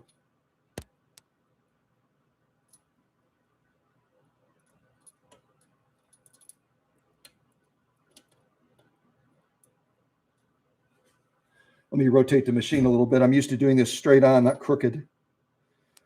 And if you have a little bit of trouble getting it threading like that, we'll put just a little bit of oil on there, the inside. That should help us thread it on maybe a little bit easier.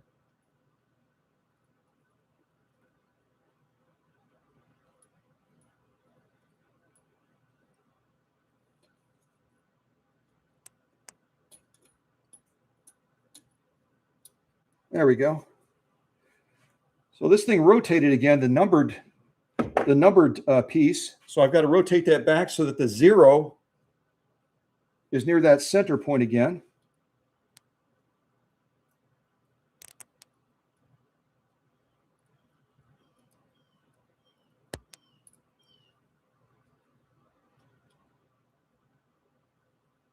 There we go. Now, depending on how far I turn this before I release it and that pin locks in, will determine how much pre-tension we have. I've talked about that before. As you're setting something like this, you have to decide how much pre-tension, and that's how many revolutions you turn this before you let it lock into that plate. I'm going to give it about another turn or so, then I'm going to go ahead and release it. And you should pop into place. There we go. Make sure I can go all the way up to 9.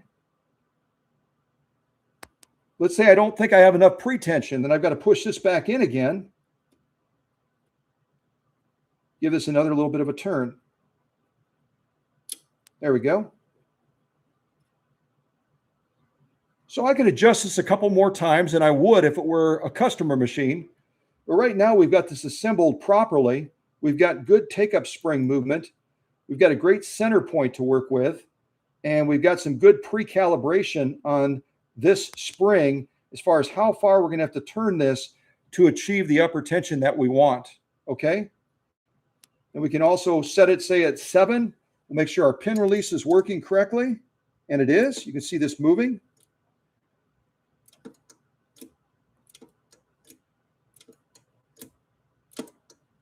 When it's up like that, our discs have no tension, so we can draw the thread, and then we release it, and then we're back to sewing again.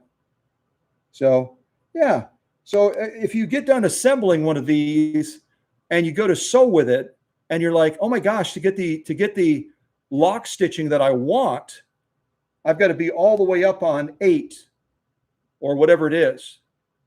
Then you can always, without doing a lot, you can just turn it all the way down to 0. Just press this back in again. Give yourself a little bit more pre-calibration. Turn this just a little bit further. And then instead of going all the way up to 8, you'll be able to achieve the same results by only going up to 6.5 or 7. Does that make sense? So we're pre-calibrating this. We're also calibrating our check spring as well in the assembly process. So we want to set ourselves up for success, right?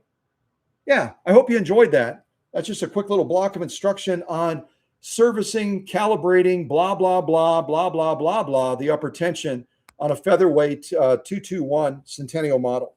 And that would apply to a 222K. It would apply to pretty much any machine. A lot of the Singer upper tensions are going to be the same or very similar. So you'll be able to apply those same principles to your other Singer sewing machines or some of your Japanese clone machines that will have almost identical upper tension units. Okay? Yeah, there you go. All right, now we're going to finally see if we can use this resurrected 221-1 and yeah, do a little bit of sewing. But first of all, I'm going to give my voice just a little bit of a break.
All right, I got to pause Mozart. I know that's sacrilegious to do that, but I'm going to do it anyway. So I realized I had prepped all of our sew-offs, and I did not have cotton prepared. I did all these others that we potentially can sew on Chris Goodwin's Featherweight 221-1. And if you were wondering, within the Featherweight family again, they have a 221, they have a 22-1, they have a 222K, they've got a crinkle finish featherweight, they've got Canadian, they've got UK ones, you name it, you get all kinds of flavors. But this particular one that I restored is a 221-1. For practical purposes, there's no difference between a 221 and a 22-1. other than during the course of production, they sometimes would use a slightly different decal set on the 22-1s. They were a later model. So this one you'll notice has a unique decal pattern that's got a combination of gold and white. It's got gold and white intermingled instead of like the Centennial one that I had out just a moment ago. On the Centennial one, you can see we strictly have a gold filigree finish. And the style of this filigree is a little bit different than the 221-1. So they did change some of the decal patterns, the function, the mechanics of the machine, the motor, everything else is going to be exactly the same on those two models.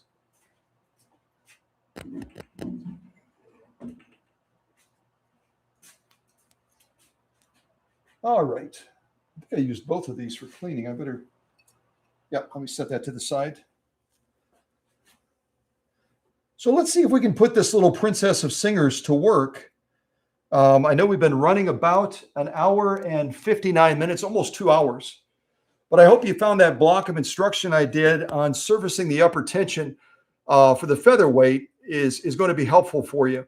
And I probably should highlight in the title that there's DIY on it. Otherwise, they're just going to see the title as it is. But hopefully people that watch the channel faithfully and follow me will watch the, will watch the video later and say, oh, that's some great DIY tips. And again, you can apply that to other Singer upper tensions or Japanese clone ones as well. All right.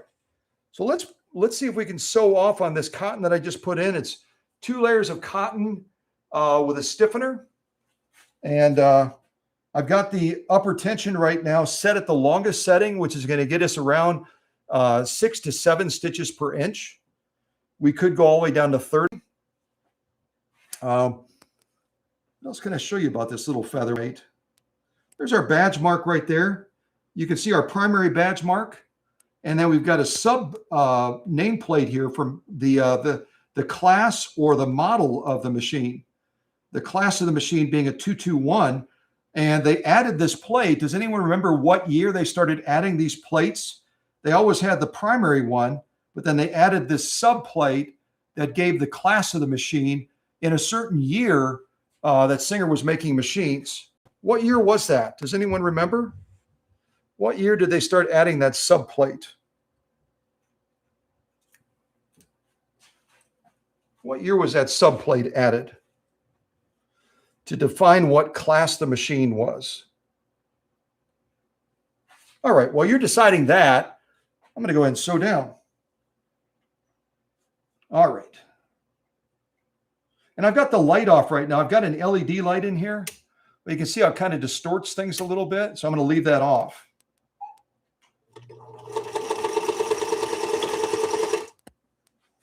Yeah. A machine that was ready to be thrown into the garbage is now laying down absolutely gorgeous stitching.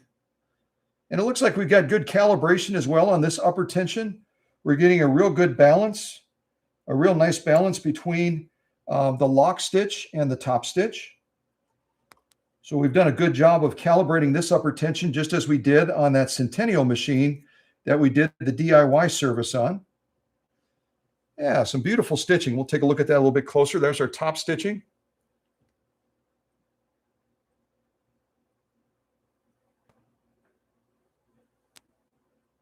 Lovely, lovely stitching.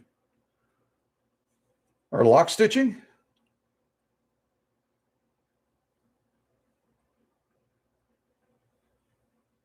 Yeah, very nice.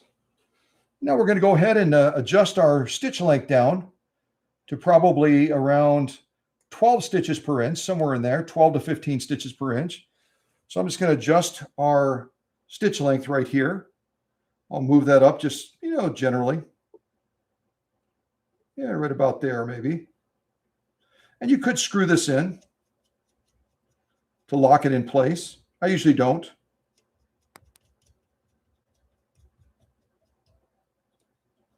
Yeah, let's do another stitch row. Oh, and here's our bobbin winder. I didn't point that out per se, But the featherweights have that very unique disc style bobbin winder. They don't use rubber. You just rotate this down into the balance wheel rim where the belt runs, and you can wind the bobbin. When you're setting up for bobbin winding, you thread it the same way from here to here, and then you go across the front of the machine to your tensioner like this, and then straight up to your bobbin here. So you do kind of like a zoop, and then across underneath the tensioner up to here, and then obviously disengage your clutch as well. Yeah. I don't want to insult anyone's intelligence, but I know that we're all at different levels of experience with sewing machines. Some of us, some folks in the live stream right now might not even have a sewing machine yet, but they're thinking about getting one. And maybe this live stream will inspire them to think about getting a featherweight, possibly. All right, so let's do another stitch line. And always make sure your take-up arm right here is at the highest position, getting ready to down sweep. See that? You're going to get the best launch possible without binding the machine up. Okay? All right, let's give it another go.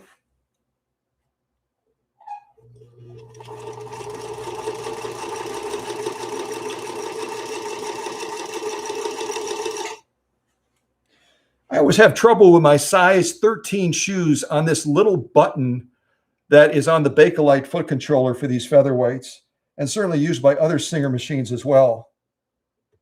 It's always a little bit of a challenge for me.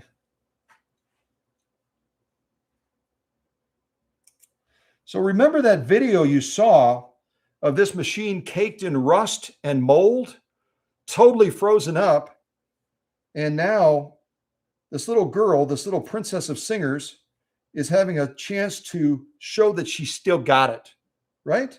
She still got it. So this is our top stitching. We'll look at both rows that we just did.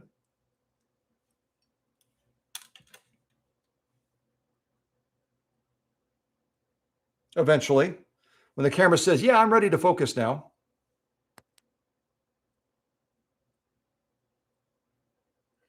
There we go.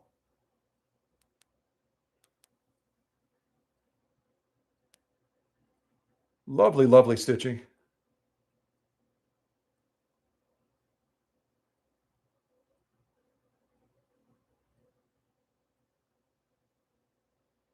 You can see our tension is good right now. We don't have any tilting of stitches. We don't have any misaligned or misformed stitches. They're all looking pretty much bang on, aren't they? Really quite lovely.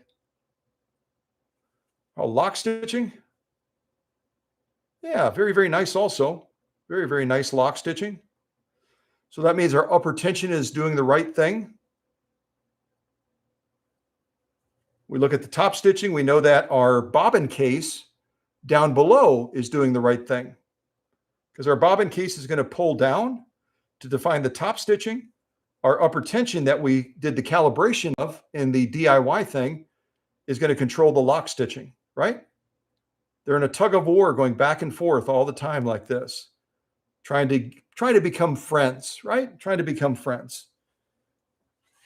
Okay. So now I think we'll move into a little bit of leather sewing, and that's a shocker for some people. Some folks, when they see me sewing leather on featherweights, they're freaked out about it. But remember, the featherweight is an aluminum-based machine, the shell of it, but the innards of the machine are forged steel. A featherweight is built very, very well. It's a very sturdy, strong machine, and it's able to sew with the big boys. So don't be afraid to put your featherweight to the test. As long as it's been maintained well and serviced properly, you should be able to sew leather with your featherweight all day long, and it's not going to hurt your machine at all. Even though it's got that little 0.4 amp motor, that 0.4 amp motor, once it's optimized, it's got a lot of kick for such a short-bodied machine. It drives all that power down to the needle, and you're able to get some great results on leather sewing and otherwise. So yeah, don't be afraid to put your featherweight to the test.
All right. I wanted Mozart to be able to finish off his thing, so I wasn't cutting him off again.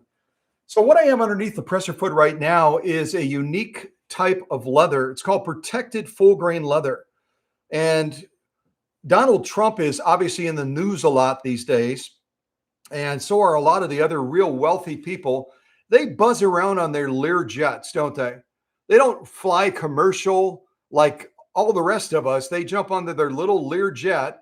And when they put their bottom down in that seat on that Lear jet and they get their cocktail or whatever it is that they're going to be drinking, their bottom is very likely going to be sitting on a leather very much like this. Protected full grain leather is used extensively in the airplane industry, especially the high-end airplanes that are occupied by very wealthy people. Protected full grain leather is very durable. It has a chemical coating on it that protects it from staining. So if they spill their glass of wine on their seat, it's not going to stain the leather. It's not going to stain the leather. It's not going to cause issues with that leather being damaged. And but when as soon as you add that chemical coating to the leather, as soon as you do that, you raise the piercing threshold because it creates like a galvanized surface on that material, almost like the older fashioned Scotch guarding.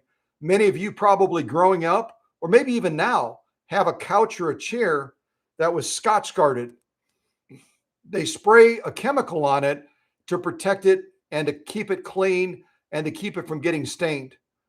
Well, that surface, once it is protected by that stuff, if you have to sew on it afterwards, it's going to be a bigger task because of that chemical creating that galvanized surface on the material. What am I trying to say with all the blah, blah, blah? Protected full grain leather is one of the toughest leathers to get through. And that's why I love to sew it on a featherweight to remind people that the featherweight is a princess, but she's a tough gal. She's a spitfire, and she's able to even go through protected full grain leather. And the needle we're using today is not a leather needle. It's our go-to Schmetz Universal 9014 needle. So we're not having the benefit of a leather needle with that sharp cutting serrated point. We're punching through this, which tells you even more how strong this little girl is to be able to do that, right? She's a strong girl.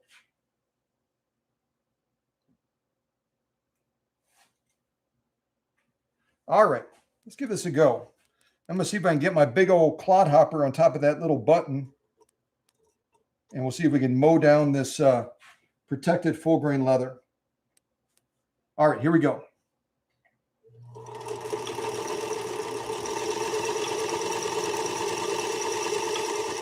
Oh, and I just realized something. I never changed my stitch length back, did I? I never changed my stitch length back, and that's okay. We'll sew down it one more time with a full length stitch so we can look at them side by side. It's a lovely stitch, that protected full grain leather. Really presents the stitch nicely. So I'm going to adjust my stitch length back to a fuller stitch, a longer stitch, and we'll sew it one more time, going down this rich people leather that very likely is going to be on all of the Trump airplanes, and certainly with anyone else that has money to burn. All right, so let's do one more stitch line. We're going to do a longer stitch, 6 to 7 stitches per inch, and then we'll look at these two stitches side by side. Okay, get my big old foot on that little button. Here we go.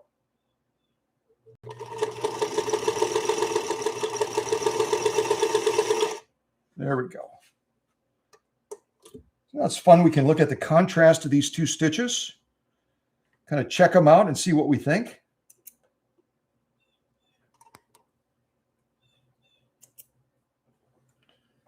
So again, protected full grain leather. It's a coated leather. Look at that first stitch line, the short one that's going to be on the bottom. And then that longer stitch that we just did secondly.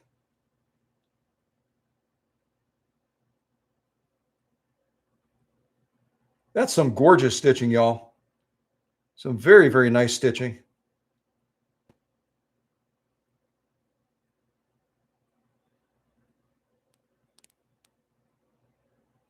You can see that's not a thin leather either. Look at the thickness of that. It's probably almost 5 ounces of leather.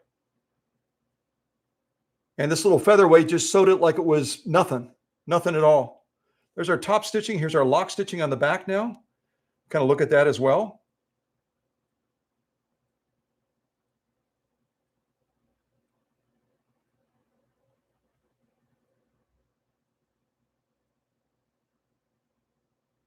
Very, very nice stitching. Very, very nice.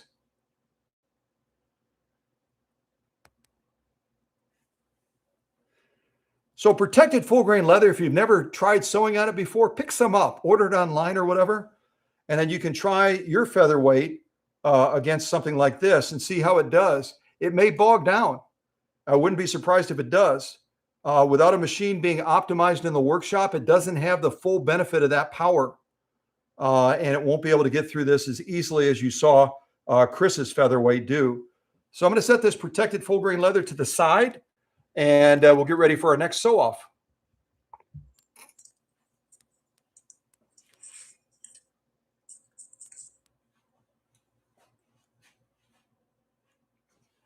I was hoping to do some more music, and I apparently ran out. Oh, what do we got?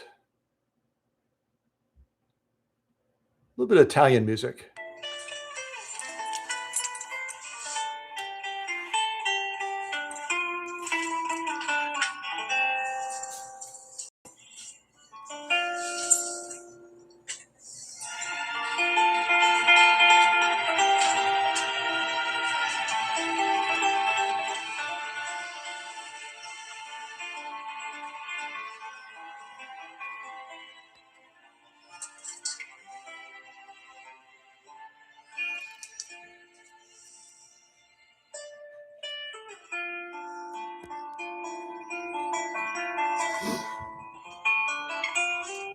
It almost sounds like Latino music, doesn't it, with the guitar in that? But it's labeled as Italian, so I don't know what to do with that. But the leather I have underneath the presser foot now, you don't see me sew this very often because I have very little of it left. Matter of fact, I think I'm almost out.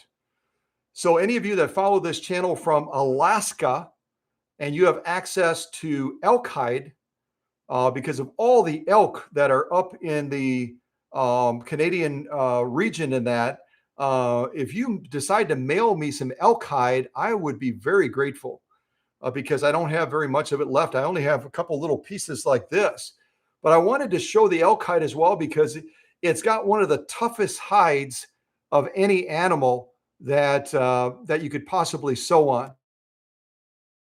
Very, very rigid. It's a dense, it's a hardened leather, kind of like the hardened leather that we'll be sewing some of it as well. But this stuff is tough to get through, real tough, even worse than the protected full grain leather. So I'm hoping that our featherweight does a good job on this and can lay down some lovely stitching on this genuine elk hide. But again, any of our Canadian friends that want to send me some elk hide, let me know. I would appreciate it. All right, let's see if we can get down this elk hide. It is such a booger to try to get a size 13 shoe on a little button on a Bakelite foot controller. Oh my goodness. All right, I'm doing my best. Here we go.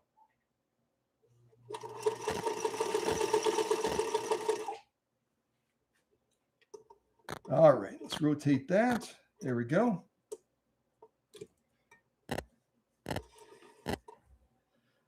Oh yeah, very nice. Looks like we might want to, if we're going to be doing a bunch of this, we would want to consider adjusting tension just a little bit on this elk hide. I'll show you what I mean. Our top stitch is really good, but it could be better. And that's a product of our upper tension is a little bit higher right now. It's a little bit higher.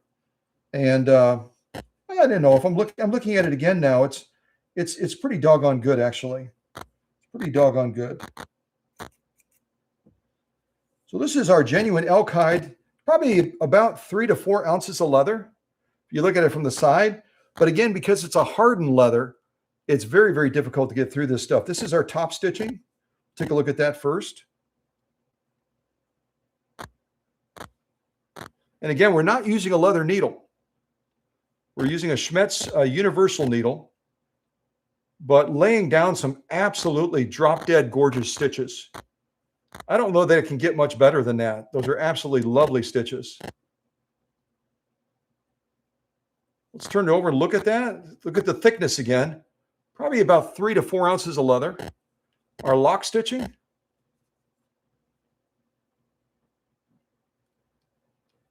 Very, very nice.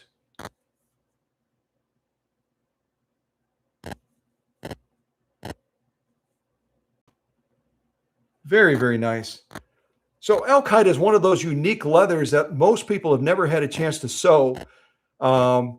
It's a pleasure because it really reinforces the importance of workshop magic and optimizing a machine. A lot of featherweights would not have been able to get through this leather, without a doubt.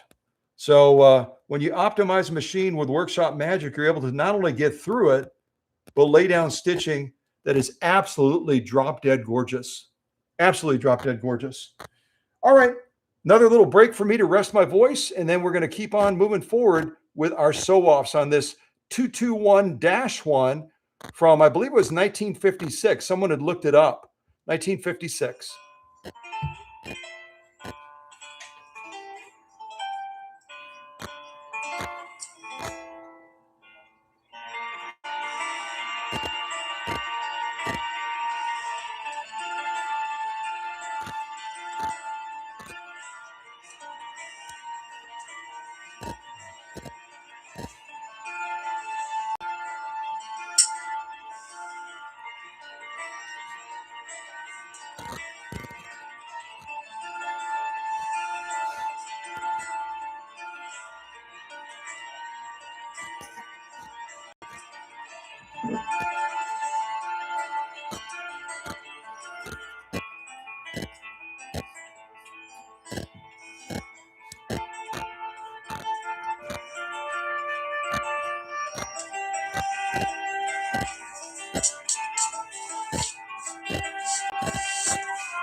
Well, I don't have to introduce to you the heavyweight denim that I just put underneath the presser foot on Chris's 1956 Singer 221-1.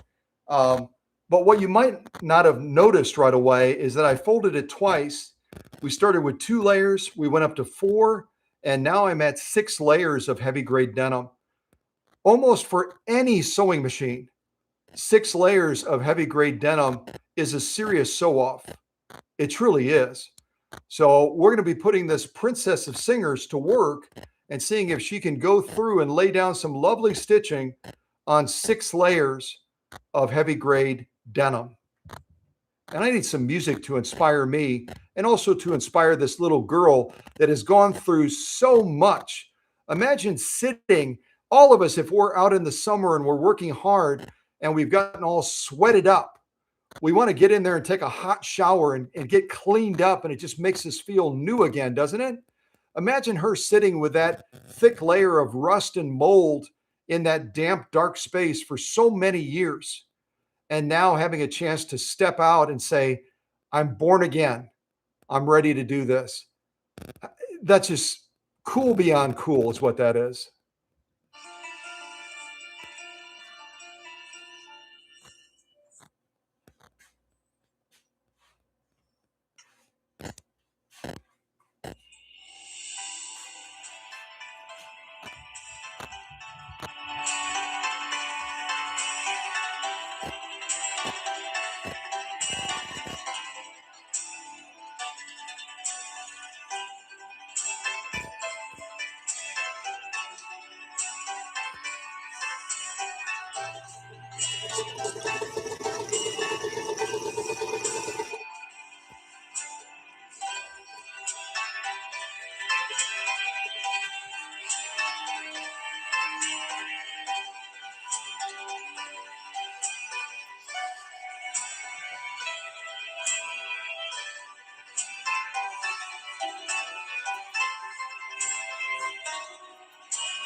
All right. Does it make you feel like you're in Italy, doesn't it? That Italian music is just so beautiful. All right, so here's our 6 layers of denim. You can look at it from the side. Definitely not a light sew off by any measure. Here's our top stitching. I'll kind of go across and show that to you. I'm seeing some gorgeous, gorgeous stitching. See if I can get in there.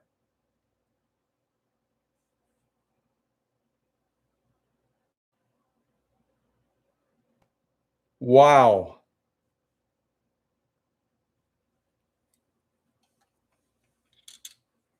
Got to take off my reading glasses. I can't see a thing.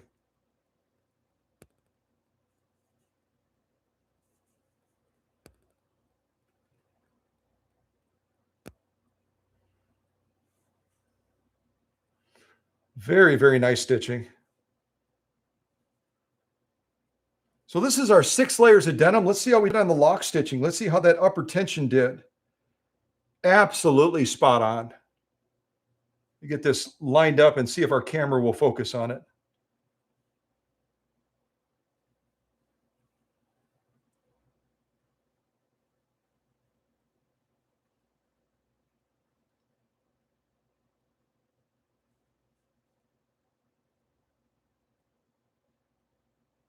Come on.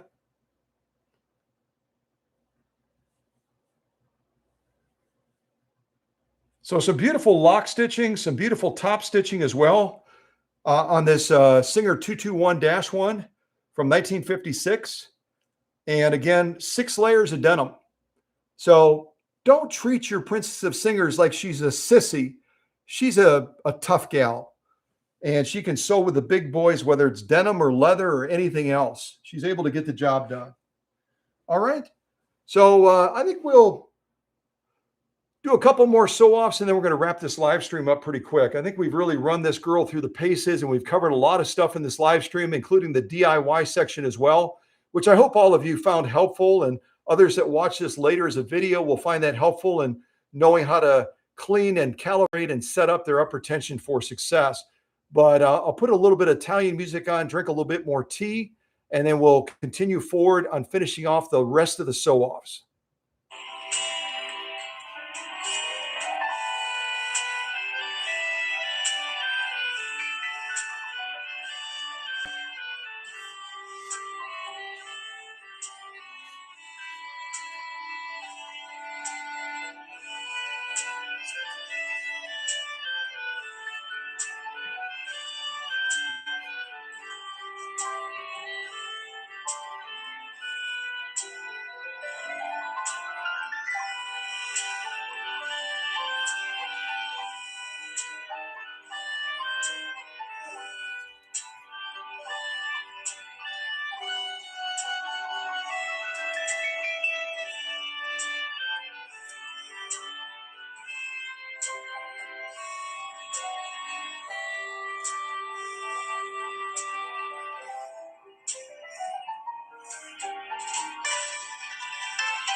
Well, what I was trying to show you on the camera real quick is that this is that hardened leather I've talked about before.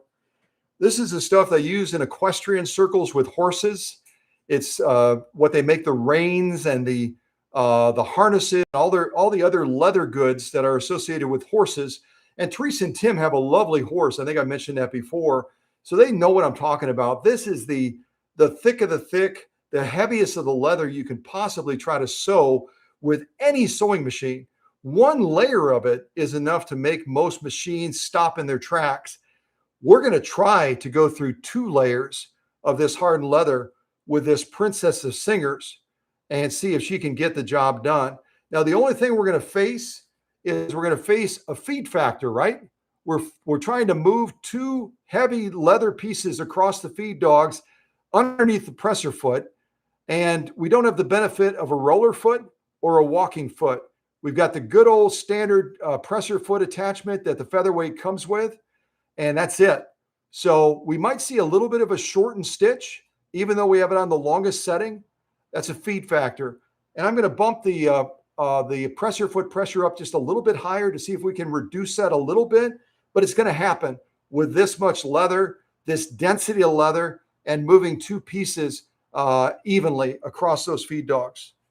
So let me just bump this up a little bit right here. Give it a nice full turn. And we're going to see if we can get through these two layers of hardened leather. It's making me a little bit nervous that I did not try this off camera.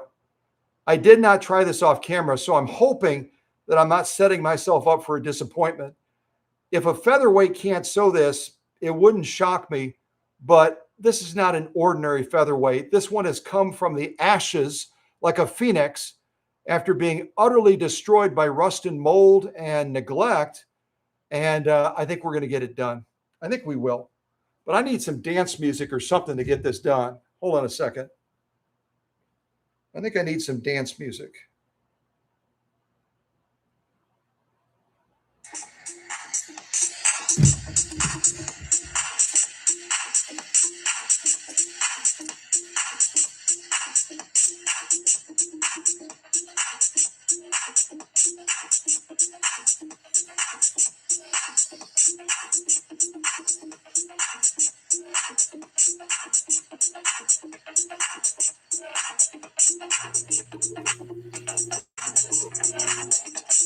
Come on.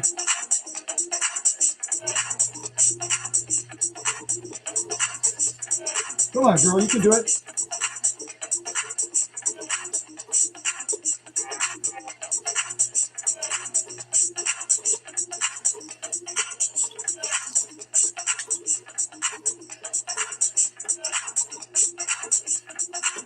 Come on, almost there.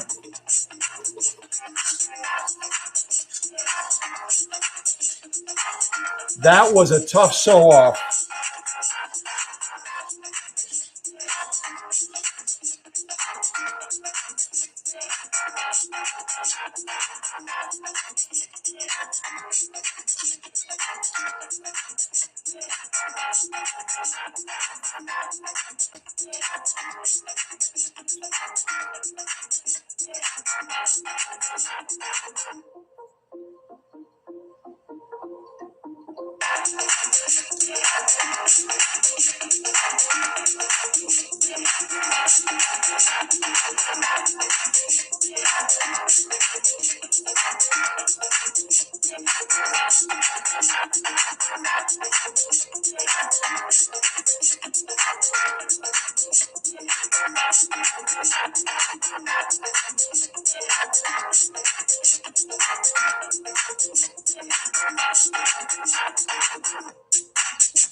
Well, that was a major challenge.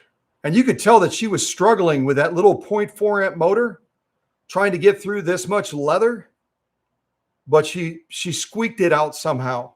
She squeaked it out somehow and laid down some absolutely gorgeous, gorgeous stitching. There's our top stitching and also our lock stitching as well. So, and that's without a leather needle, folks. So if you want to try something like this on your featherweight, yeah, go ahead, try it. I don't think you're going to get through it. I don't think you'll make it through it, especially not laying down stitching like that. That's absolutely brag worthy. So I'm going to do one more sew off, a sewing in a circle, and then we're going to wrap this live stream up. Okay.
All right, for a final sew off, what I'm going to do is I'm going to do some of this Italian leather. It's got a leather topper on it, and then it's got some vinyl built into it as well. So we're basically sewing through leather and vinyl at the same time.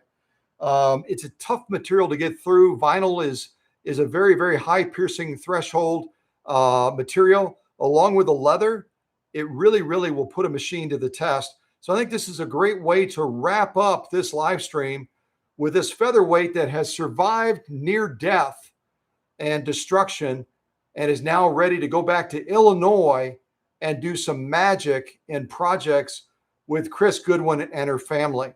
So God bless you all. Thank you to the leadership team for taking care of everybody. I'll put on some music to kind of wrap us up, and you'll see me sewing around in a circle, around and around and around and around and around. And yeah, that's how we end things. Take care, everybody. And thank you to Chris and her family for this insurmountable challenge that now is evidenced by this live stream. All right, take care.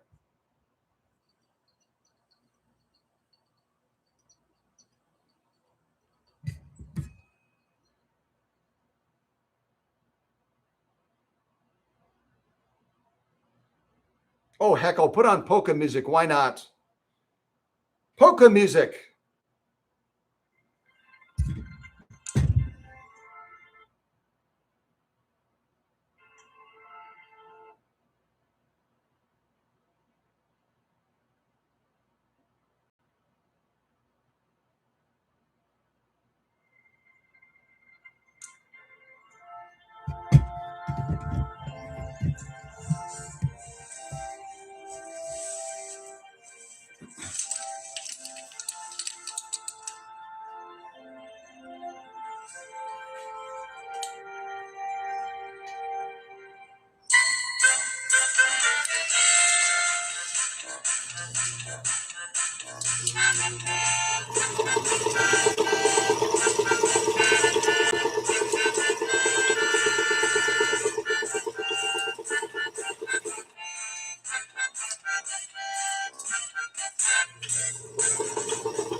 That's fun.